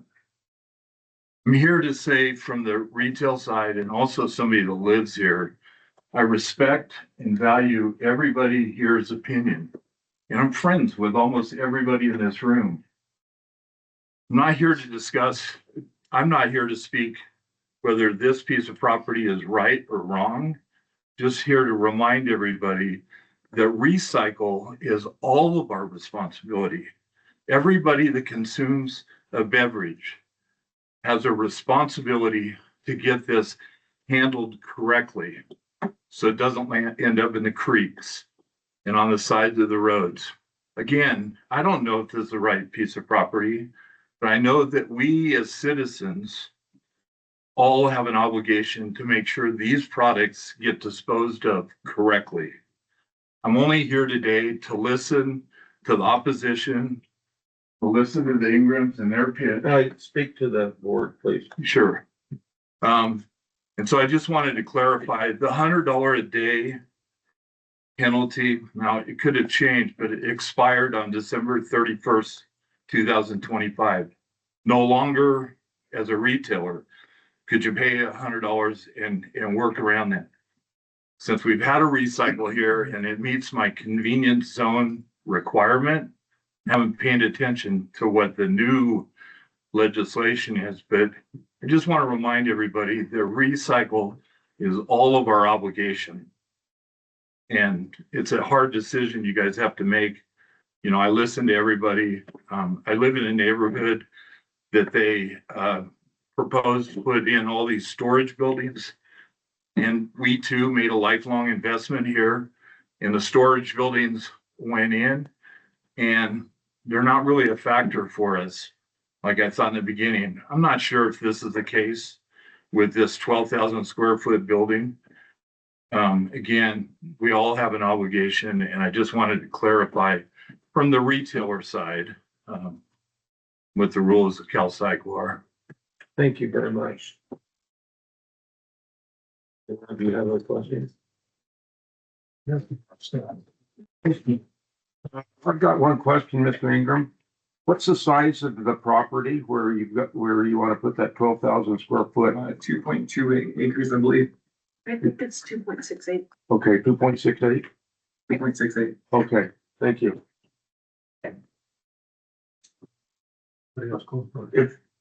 Since nobody else is gonna have a comment, you've already spoken. Okay. That hasn't spoken, I'll be closing. Chair, my recommendation, since you gave the applicant a rebuttal, Oh, okay. Come give on an up here. opportunity for some limited rebuttal. Okay, I didn't realize that. State your name, please. I'm Natalie Christensen. And in his, Mr. Ingram's statement when he came up, he asked you to expand his business, basically saying one truck is not going to be enough because, you know, so to that, I want to say that is another bolsters our position that is going to increase the traffic. There's, you know, a lot of the things that we mentioned, you know, he just made our argument on that. So I just wanted to point out, he's already asking you to expand his business. And that's it. Okay. Thank you. Is there anyone else? Okay, at this time, oh, go ahead. I also would like to point out State your that name. my name is Holly Mueller. For the sake of the use permit, that the permit that was approved by the planning commission that we are appealing, that is what we are appealing today. It is stating that it is a 12,000 square foot building. It is stating that it is, you know, X, Y, and Z for the use. We're not talking about whether he's going to expand or whatever it might be. We are talking about the use permit at hand. So the information that has been given to you today is relevant to that use permit that's being appealed. Thank you. Is there anyone else at this time? Want to close public comment and bring it back up here? Close the hearing. Okay, and I'll close the hearing too.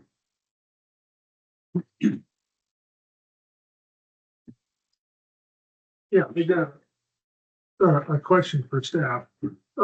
So I guess you're it. So what is the difference between the Verizon being SQL for them versus this one? Just because of the height of the tower? Or was that? It's because this was a building that was allowed by right. The size of the building would normally be allowed by right in that zoning district. The CRV component was the only thing that triggered a use permit requirement for this. And so that's the. So the way the Verizon tower have to get. Because they didn't have, that wasn't allowed, the building, it wasn't allowed by right. It was not allowed by right. No. This is. The building itself would be. Okay. Oh, I was just assuming it's because of the height. I'm gonna ask the question. Okay, if you were to have to do SQL on this, what would be the time frame to get SQL done? That's a question for council, whether that can be done. This was presented to you as an exempt project.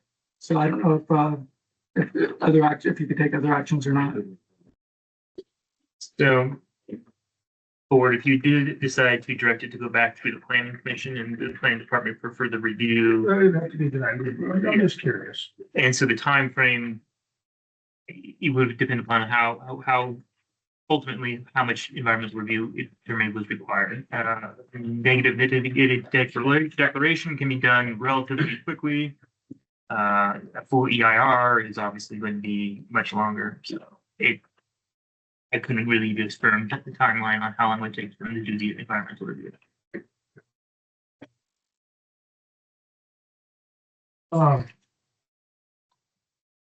You know, and obviously from what was stated earlier in some of our testimony, I mean, we can't make any changes to this. What's here because. Right, that person has something. Correct. What's before you is the permit that was approved by planning, so there is no expansion of it or anything like that.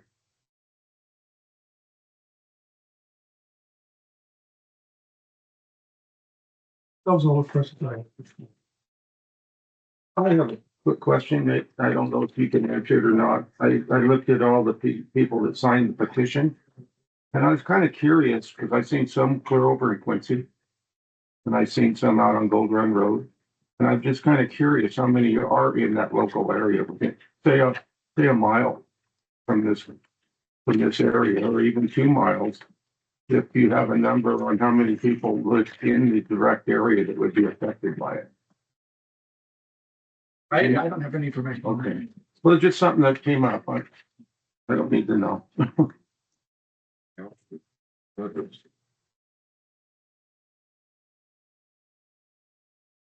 And I think, as far as discussion goes, you know, this is a no-win situation in one sense. If somebody's gonna leave here bad, I mean, that's what it is. one reason why we don't get paid enough to make decisions sometimes, but it is what it is, and this is for the county. I mean, maybe I voted in my District 4, but this affects the entire county. And that's what we're here for. And each and every one of us, this isn't either one of our districts here, but we're going to make a decision. Is this to benefit the whole county and all of the citizens of Lassen County? It's just not people that I represent, because I represent the entire county.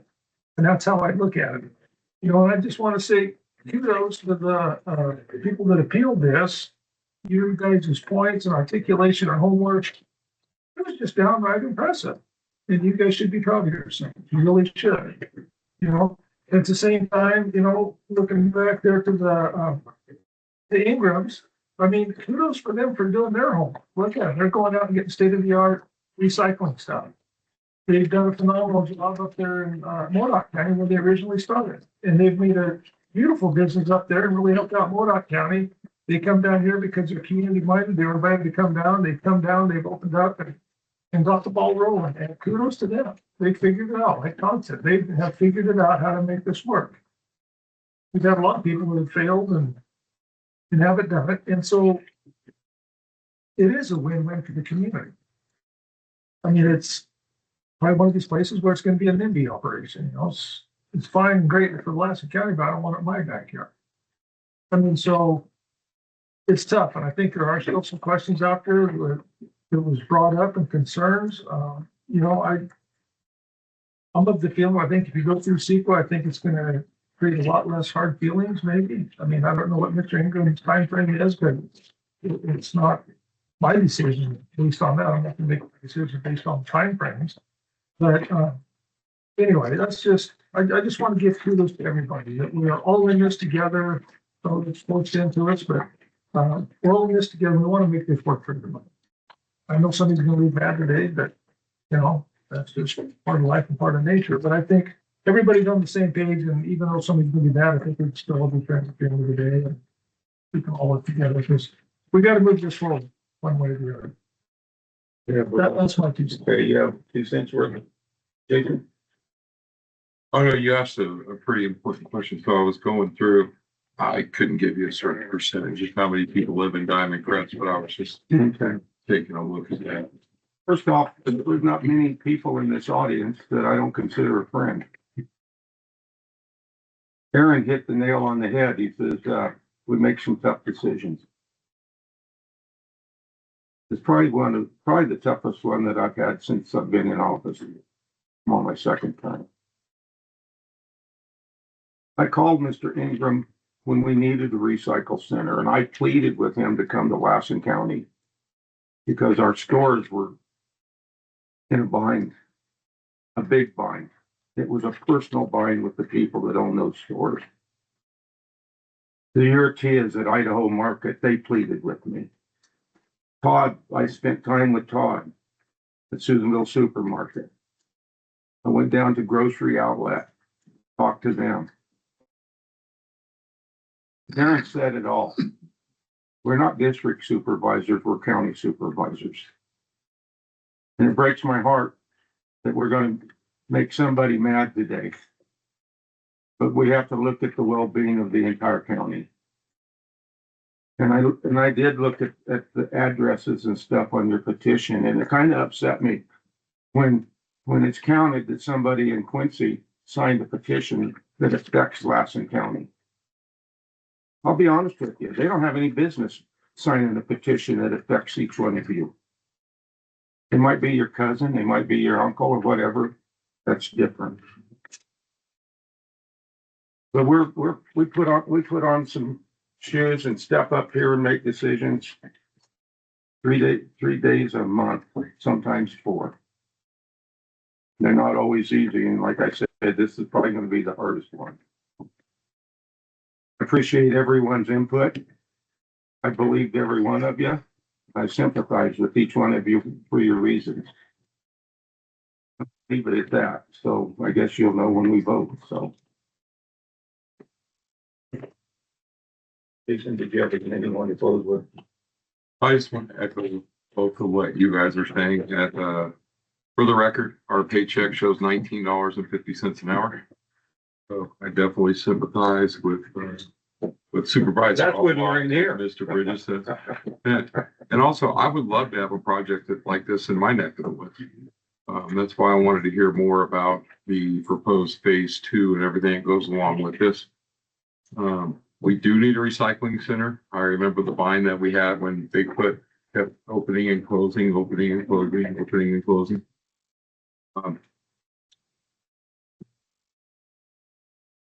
I think staff covered quite a bit on what is allowed for zoning and for use. I was a planning commissioner for 4 years before I got elected as county supervisor, and it does fit the criteria. At the end of the day, people are going to be upset, or somebody's going to be upset no matter what the outcome. So I just agree with everything that you guys have said. That's all I got, Mr. Chairman. I'm looking for a motion here. Well, can I? Galen, means I'm on the computer and I don't have my paper in front of me. Can you tell me where the resolutions are on the? Yeah, the resolutions are in your packet on page. Such a big packet. Yes. I'm sorry. On page 11 and page 18. Yes, well, so Supervisor, all the resolution at page 11 through 12 of your packet is the resolution that grants the appeal and thereby denies the permit. The resolution, the alternative resolution at page 13 through 14 of your packet is the resolution that denies the appeal and thereby grants the permit.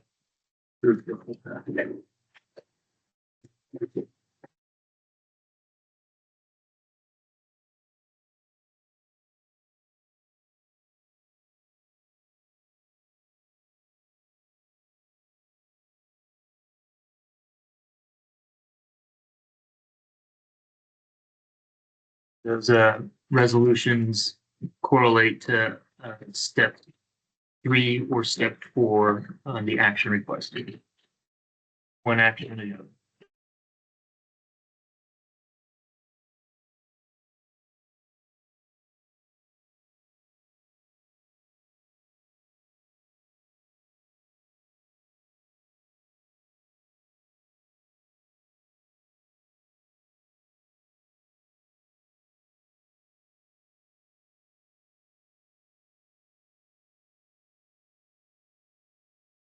Here's where I'm thinking I'm gonna go on to make a motion.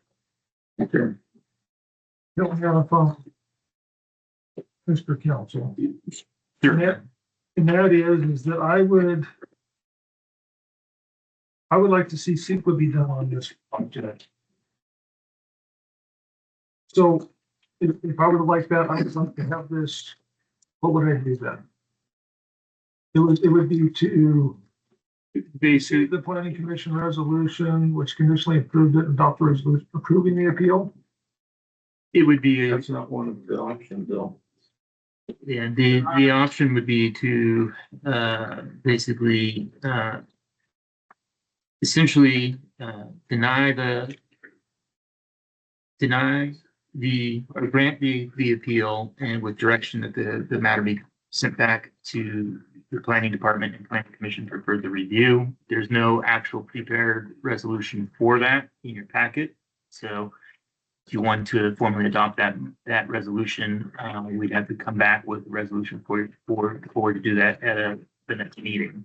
But I think we need to take care of it today. That's a pretty good.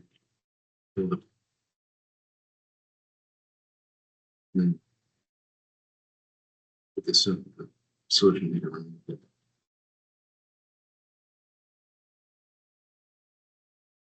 That would be a potential option. If you just want to remand it back, that I believe would be an additional option if you don't want to take a formal decision on the permit at this point.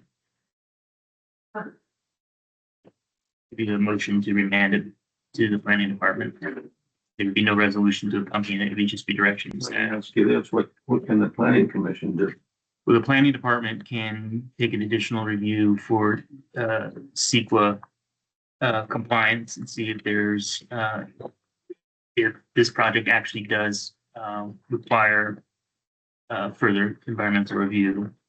For CEQA, that could be a mitigated negative declaration. It could also be an EIR, and that really depends upon further review of some of the concerns that were raised today by the appellants.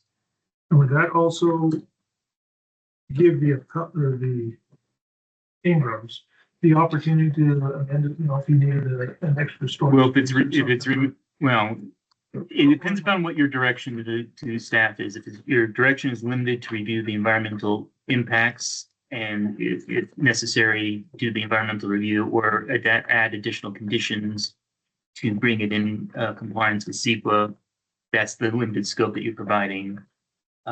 If you want to include in your direction that they can entertain any expansion in the permit, that would basically, nullify the permit that we already issued, and we start the process all over again. I don't think I want to do that. Okay. Well, then that's. I would just like to see secret. So, I mean, that seems to be a major sticking point with a lot of the constituents. I mean, I want to see this business go forward. Mhm. I really do. And I'm not trying to shut the Ingrams down from this recycling, but I think to appease the neighbors out there, I think if we did a secret, I think it would. Well, then I suggest you make a motion directing that the matter be remanded to the planning department for additional environmental review, and that they could take whatever administrative steps are necessary to either condition or amend the project so that it is compliant with that further environmental review. Yeah, I would make that motion. It's so articulated.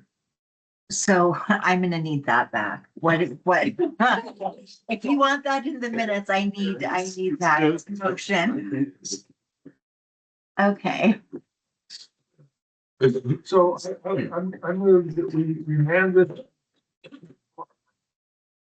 for further Environmental review. You see, book for new to the secret.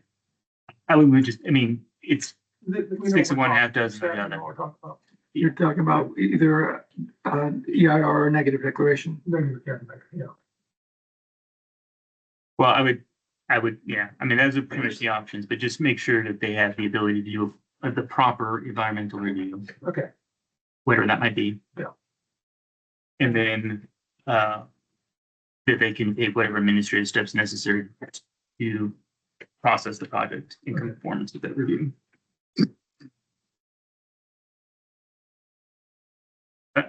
Okay, so here's my motion. Move to remand this item back to the Planning and Building Services Department for further environmental review for negative declaration. For just environmental review. Okay.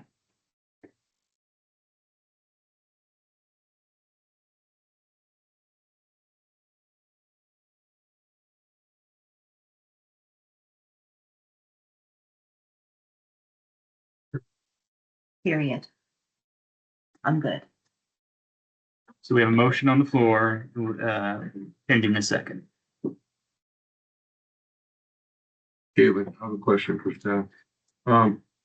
This project is CEQA exempt, so if it goes back to the planning department for environmental review, what does that look like to you? That looks like the first step is preparing an initial study. First step is getting an application. The Ingrams would need to submit an initial study application and the supporting documents for that.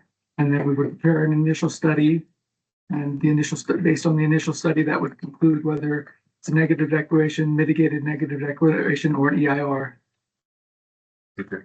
And none of those documents were submitted because it was CEQA exempt, this project. No, they would need to, it would be an additional application that the applicant would need to submit. Right, but because it's CEQA exempt, these were not required to begin with. No, these were not, initial study application was not submitted. And if the motion is adopted, then we would inform the applicants that the board determined that environmental review was required and that they need to submit an initial study application. I have a question. Always writing that down. What are we looking at for a time frame? Probably 6 months. Warren? So the motion is complicated by the fact that the environmental review officer, Mr. Norwood, did not identify any of these impacts that were brought up today. And so I think if you're going to remand it back to the planning department, you should identify what you have seen today and heard today as substantial impacts that need to be looked at. Otherwise, you're putting the planning director in a position to go study something that he's already studied to the point where he found it exempt. So that's kind of a disadvantage. Put him in that position. So I think it would be important to highlight for the planning director what it is that he's being remanded to study. That's my issue, is questioning the planning professional. What do you want to look at here? Well. There's motion on the floor, you're not supposed to have it said, however, for lack of saying. Yeah, well, at this point, there has been no second, so we can say it's died for lack of a second, unless one of the other board members wants to make a friendly amendment. So I chair, at this point, unless Supervisor Alba anticipates a friendly amendment, I could say this is died for lack of a second. Well, we just do that. Okay. The motion dies. Thank you.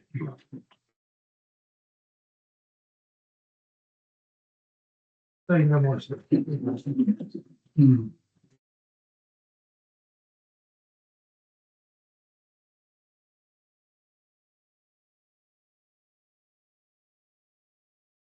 If that died, is there any more discussion?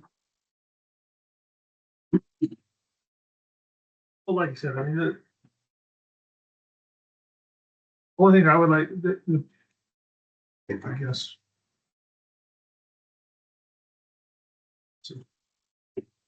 Some pages that I didn't write them down for the. There were 11 to 12, 13, 14.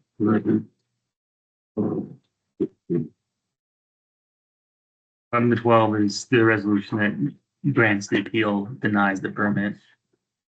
13 through 14 denies the appeal and grants the permit. Which one accepts it? The second, well, what do you mean by accept? The one that grants the permit is the second, the one that denies the permit is the first.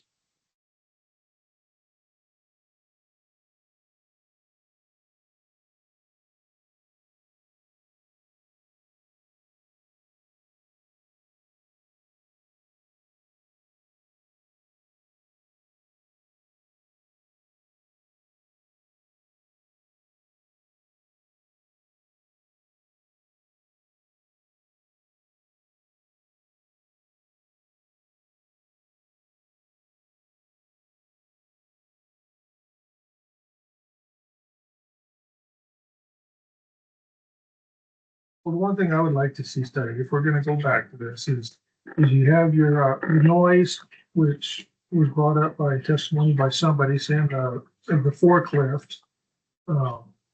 Just by nature and by design, they have to be a higher than county standard of 75. That was one thing that needs to be looked at.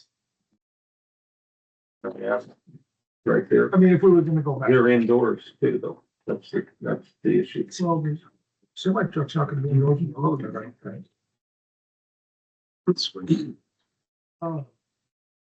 Anyway, that was one stuff. The other one was the school bus stop. I don't know if that would affect that or not. And I think those are the only two big ones that I saw that would come back there. Did you take those things into consideration when we looked at this initially? I can respond to, there's an exemption for noise from backup trucks in the chapter 9.65 for state mandated for something that's required by the state or federal government. So there's an exemption for that. Okay, and the school bus stop? The school bus stop, no, there's been nothing submitted that it would interfere with it, but there's been concerns that have been submitted today. Could that school bus stop be moved to another I corner? have no information on that. Okay.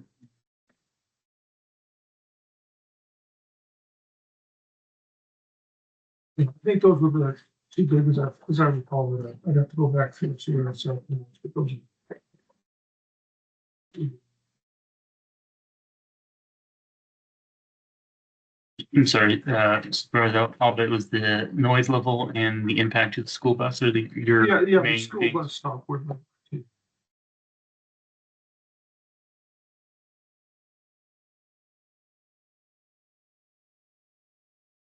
If they were adjusting.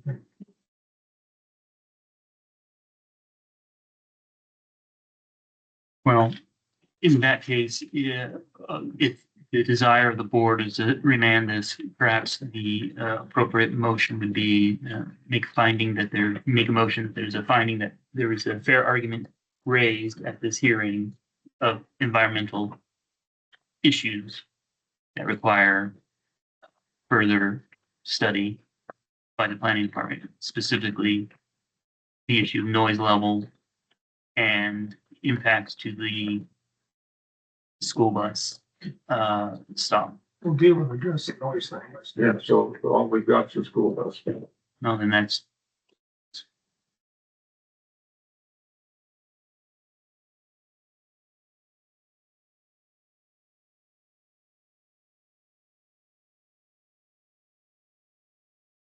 And by the same token, like Mr. Ingram said, I mean, we can, if the neighbors want to go on in there, they can buy them out and you can do it somewhere else where it gets investment. I mean, that's not for us to say or decide, but it was just something that was brought up, which I thought was very amiable with him.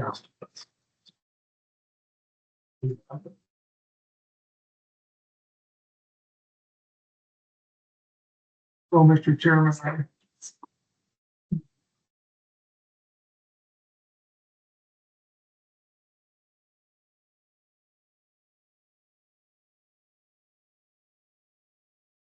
pretty sure it's just want to get it. I got one. So these are different. I'll make a motion to receive the planning commission resolution number 401-26, which conditionally approves use permit number 2026-001. We held the public hearing and I move that we adopt the resolution disapproving the appeal, thereby approving the use permit. I have a first, do I hear a second?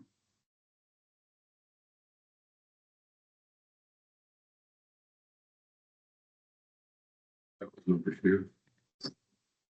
It was accepted. Right, what page?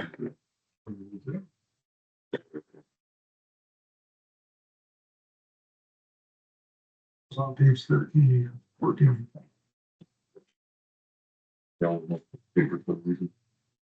Second. Roll call vote, please. I have a second.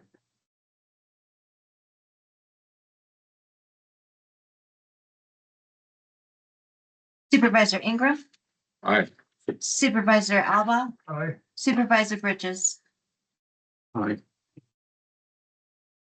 So moved. Okay.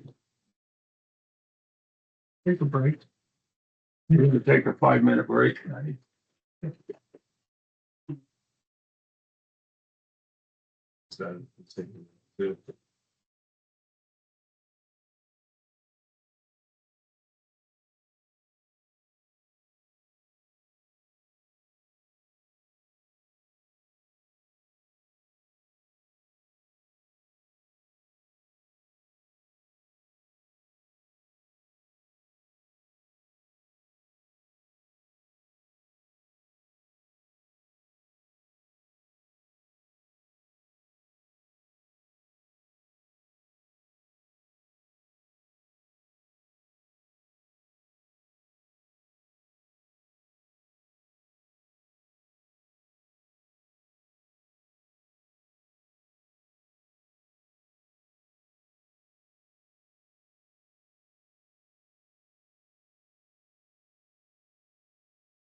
Get this party started here. Okay, we're Okay. live. We're back in session. We'll go to our 10-10 appointment. Well, Gray Wolf update. Well, I think it's close to 10 in Hawaii. We got to spend more time with you. Yeah, 10-10 means something entirely different in my world, so. John McGarvis, Sheriff Coroner. I'm here today, to talk about gray wolves again and the, implementation and adoption of the wolf plan that was developed. I know I've been here a few times in the last year, talk about the history. We all know that it goes back deep, goes, 2011 to 2016, the resolutions through 2018, 2020, all talking about CDFW and our various conversations over the apex predator issues we've had in this county. Over the last year, I've met probably over half a dozen to probably 6 to 10 times minimum with the Department of Fish and Wildlife, discussing various options to address the gray wolf problems in Lassen County and how to start to mitigate the issues regarding the Harvey pack and various other animals that are in our area. We met with the new Fish and Wildlife Director back in January, Megan Hertel, or February when she took office, and we talked about options of the county and different things that we're going to try and move forward with and things that we need here. After that meeting, we met again as a stakeholder committee, and it was decided that Lassen County really needed to start looking at local needs and talking about a local area wolf plan for managing the gray wolf. So I told them I would take this project on, and I began working on it. Throughout the last few months, I have worked with sheriffs, stakeholders, state officials, county officials, Farm Bureau, cattlemen's, and several other agencies in trying the development and a plan that works for the residents of Lassen County while not putting us in the crosshairs of somewhere we don't want to be, and trying to safeguard our residents and protect what is ours here. I'm proud to say that based on this, that I have completed the wolf plan. After review, I've sent it to county council. He has signed off on it, and I am here to take your questions regarding the plan. There's also attached, there are 4 documents that will be attached to the plan, and these will be available on the county website if approved. They would include the wolf management plan itself, a predator deterrence range plan, a carcass disposal plan, and a depredation report. Some of the things that lessons learned that came out of the Sierra Valley stuff last year was that Fish and Wildlife, even U.S. Fish and Wildlife, wants to see certain boxes checked before they sign off on lethal take of any animal. And these were things that were benchmarks. There's also going to be some things on the backside. I've sent a sergeant to do less lethal hazing deterrent training for predators. That's been completed. I intend on putting classes on regarding that as soon as I develop a process for how to work that. My deputies will be trained on it, but as far as passing it along to the public, there's a couple legal hurdles that I have to jump through before I can pass that on to the ranchers and producers throughout the county. My intention is to continue to work through that. I'm evaluating a couple of different options for that, some of which include, obviously there's some legal challenges we're going to have to talk about penal code wise regarding possession of those items. Right now, there's no legal mechanism for the public to possess things like pepper balls and less lethal munitions. So I'm working through that process with Assemblymember Hadwick's office and Sheriff Mike Fisher from Sierra County. I'm also working on, if we do that, do we have to develop an ordinance for its use? Do I have to issue a permit to certain people? What's that look like? And we're also working with Fish and Wildlife to try and develop that plan as well down the way. But right now, this is the first step in getting those things in place, is trying to get this taken care of and issued. I'm happy to take any questions you may have. I've got a quick one. Yes, sir. How much does this protect our ranchers? So this is the first step in protecting our ranchers. This shows that Lassen County, this is our plan for how we are going to address and protect our ranchers moving forward. Up until recently, we've had resolutions, we've had conversations, but we haven't had a document that talked about the steps that are going to be taken and how to protect what's ours. Right. This is what lays that out. This is the blueprint for how we're going to map protection out in Lassen County. I've got another quick question. As this proceeds and the issue, say it grows, is there room to change those documents to help our ranchers even more? I don't want to compare this to a constitution, but it's very much a living document. We can amend it, we can change it, we can add to it. I knew you had the right words. Yes. Yes. So it's very much a living document and it can change at the will or, 10 years down the road, if the governing body wants to reduce it down, they can do that. If they want to expand it, we can set forth and expand it. This is the start. Good. Anyone else? Aaron? I like your county description and you start with the history of wolves. You start off with the Canadian gray wolf. And then after that, you drop off after the gray wolf was exterminated, extinct species. You have that list is California gray wolf. Then after that, you go back to gray wolves. So I'd like to put Canadian gray wolf in there throughout, except when you're talking about the California, because it goes back to them being an invasive species. It's completely different than what was here originally in California. So I hear what you're saying. If I can give you the benefit of experience from 25 years of report writing, that once you establish something, you don't have to continue to restate it.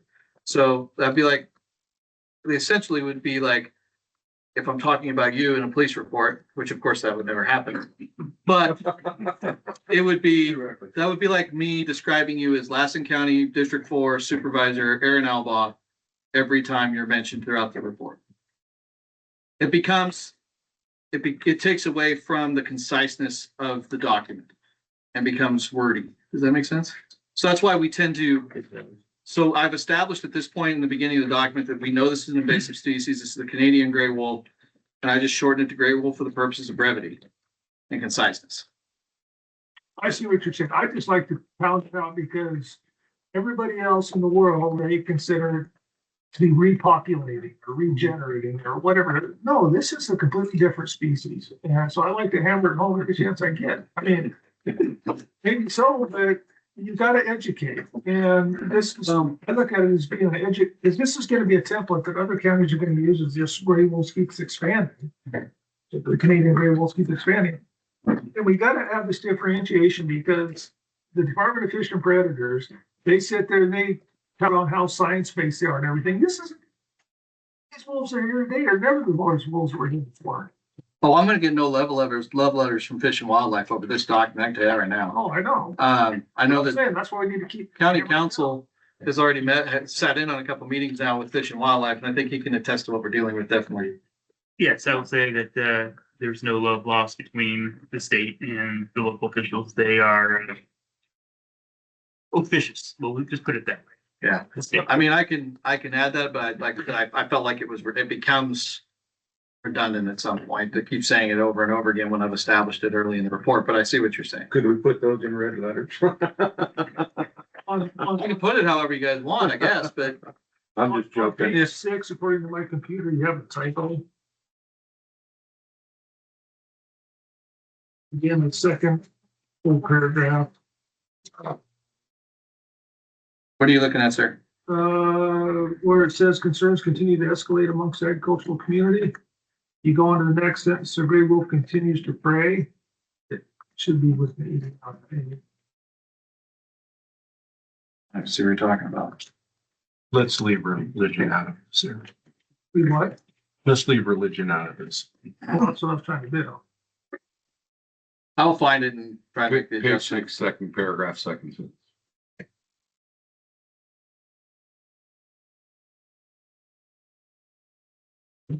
I'll find it and fix it. Yeah. Okay. And then on page 8, under Lassen County Wolfland goals. Oh, you're looking packet wise, page 6. No wonder I can't find it. I was looking at page 6 of the wolf plan itself. I don't know. I like to page 6 of my computer. Then I was doing good to tell you. I see what you're talking about.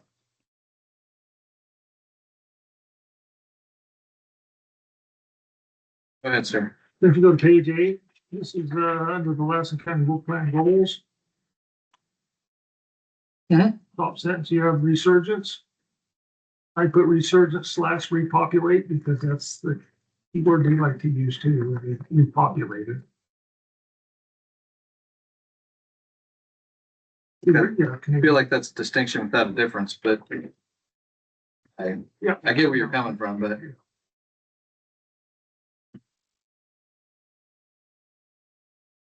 I think, on that same page down at the bottom, this plan is to be used as a guideline, not to be used as a one size fits all approach to the entire county. I think that needs to be highlighted in bold, italicized, or whatever else. Maybe the state.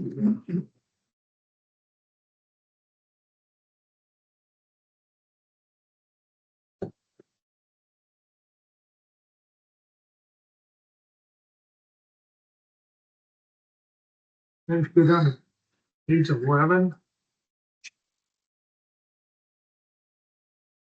Okay. You have, the depredations, more than 5, 0 to 5, etc. What's the time period on that? Is that in a month? Is that for the year? Is that for the period of the duration of this document? I think we had to have that one for you.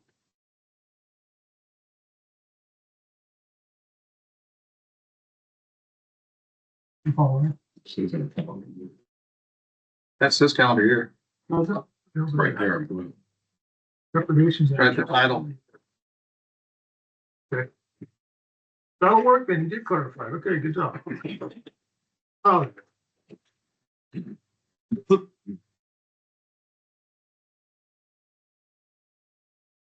put a lot of work into this. Substantial time. I know you have.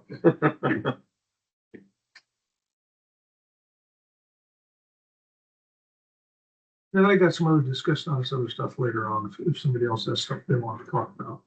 Go ahead, Jason. I just wanted to give kudos to you for putting together this document, this California legal document. Maybe one of these days we'll slip in some Idaho legal stuff. Yeah. We're working on it. That's why it's able to be changed. As laws change, it'll need to be changed as well. Well, it's a start, and I think it looks great.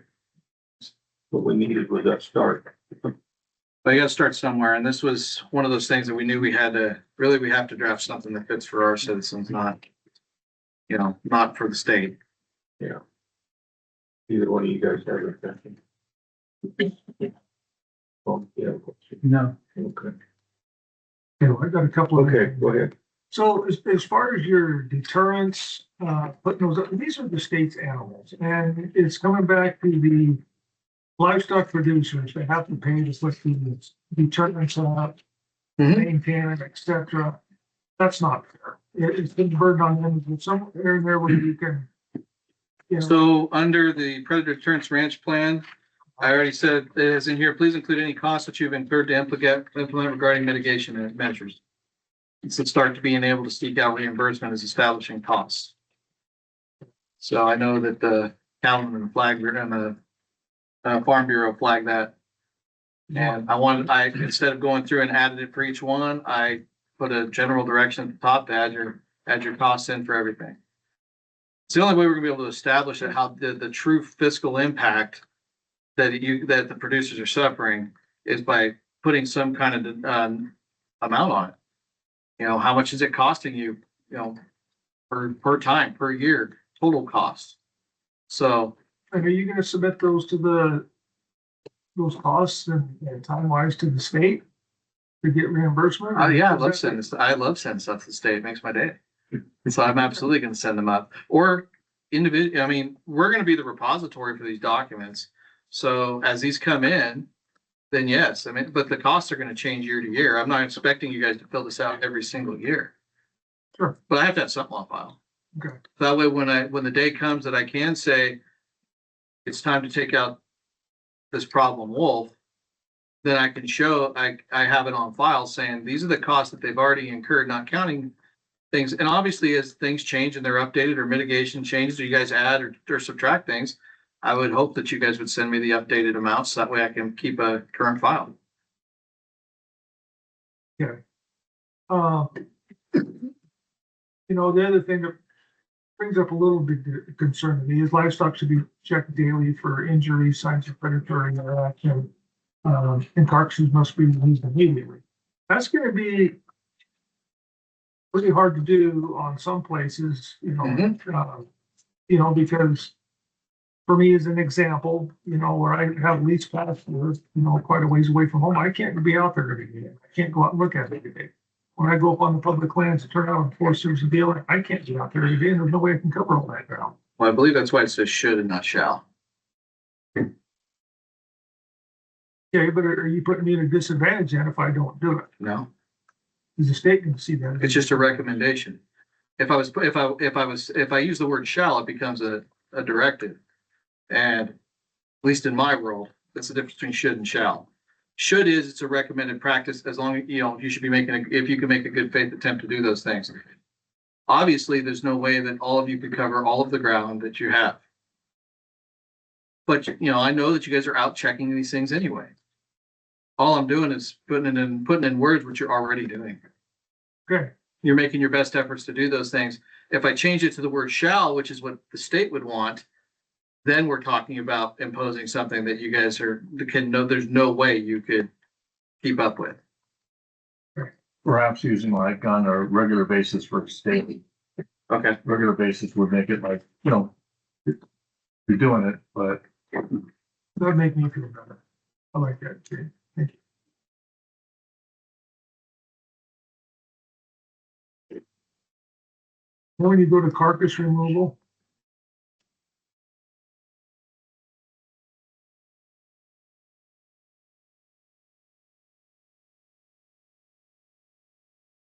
I know you had something in there about,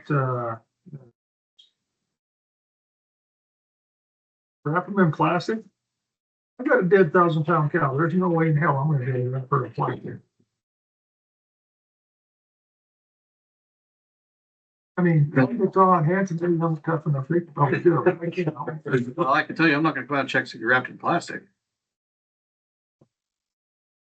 I mean,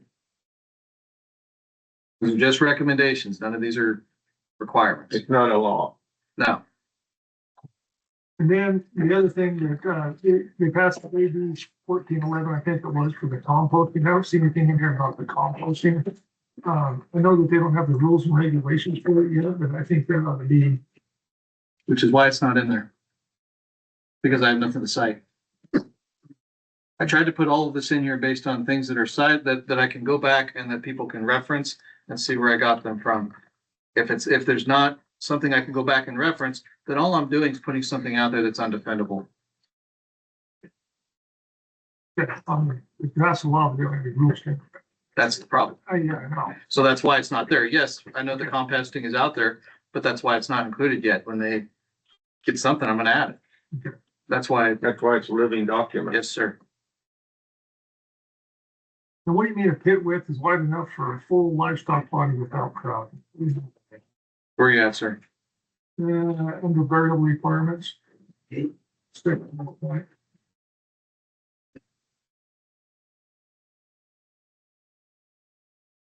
No, that page 21. I see it. I don't. Just the pit width is fully wide enough for a piece of livestock, Oh, but without crowding? Stuff down there. I'm not gonna dig up and check your pit. You won't, but the other guys might. Wish them luck. I doubt it. I can't even get them to come out and permit a mountain lion right now, so I doubt they're gonna come out and check your pit. True. And so when do you need to add line?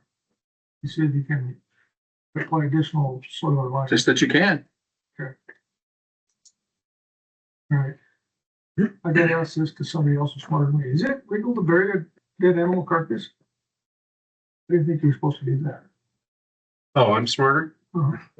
I think it would depend upon location. So I have not actually looked into that, but I could, talk to the environmental health department. I never thought to ask when I buried my dog. I know. We really wanna know. Anyway.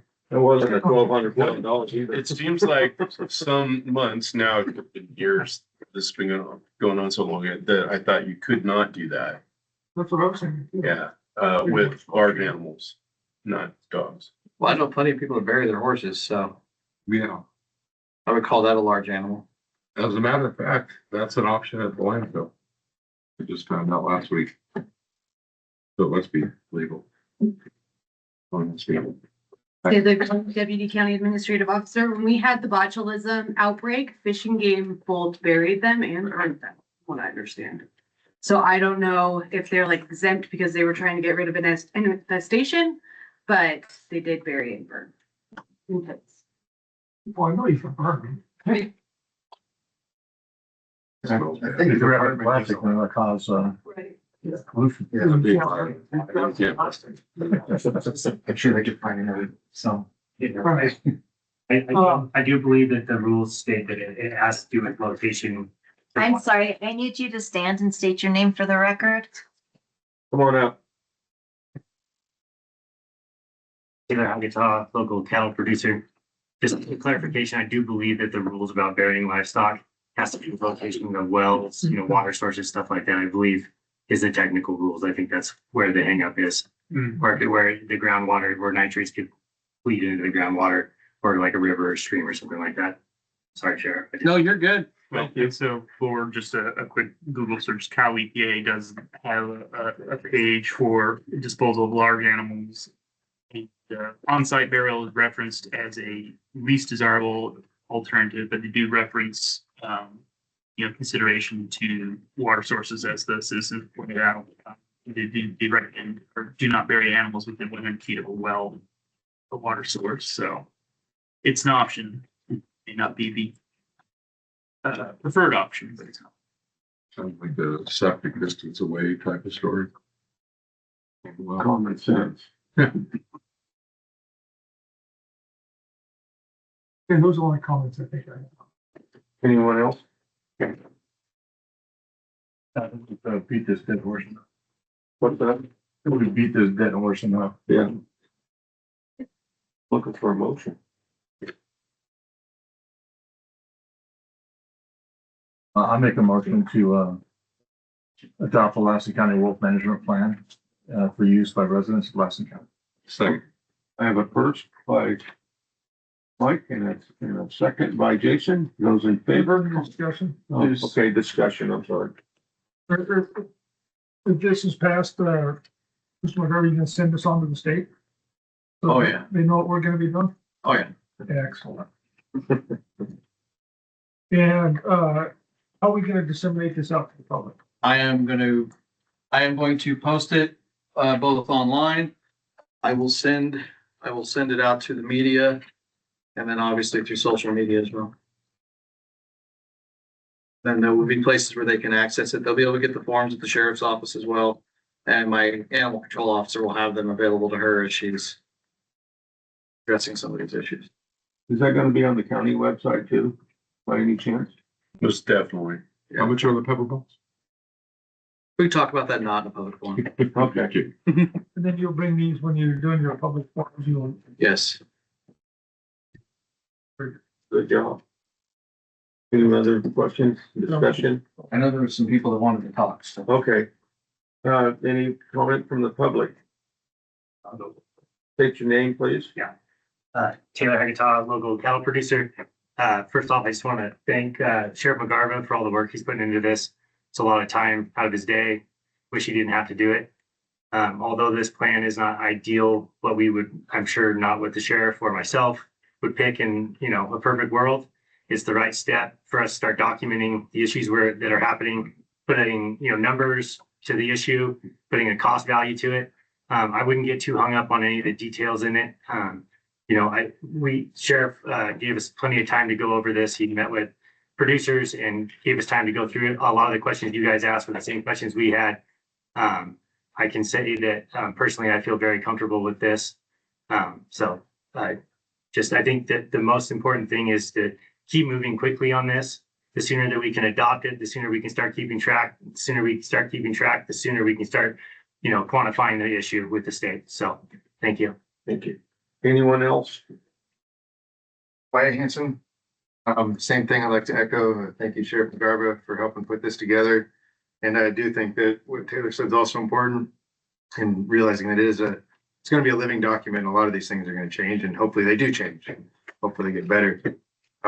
With that, I would also encourage, as Sheriff McGarva has done with other county sheriffs that are having this wolf problem, is hopefully that you guys reach out to the other supervisors.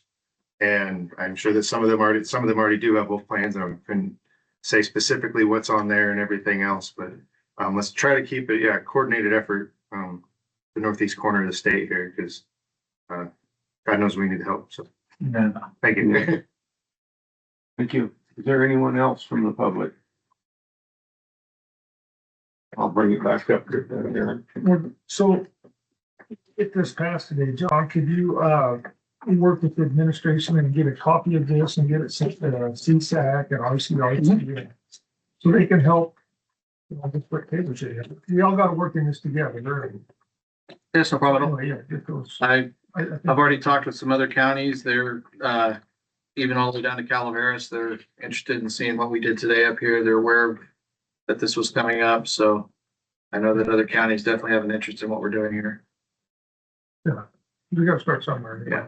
Thank you for doing this. It's, I know it wasn't in your job description when you got here, but love and deal. Thank you. Not a problem. It's, I'm glad to help everybody out and do what I can. Here to serve the public, so. There's one positive out of all this.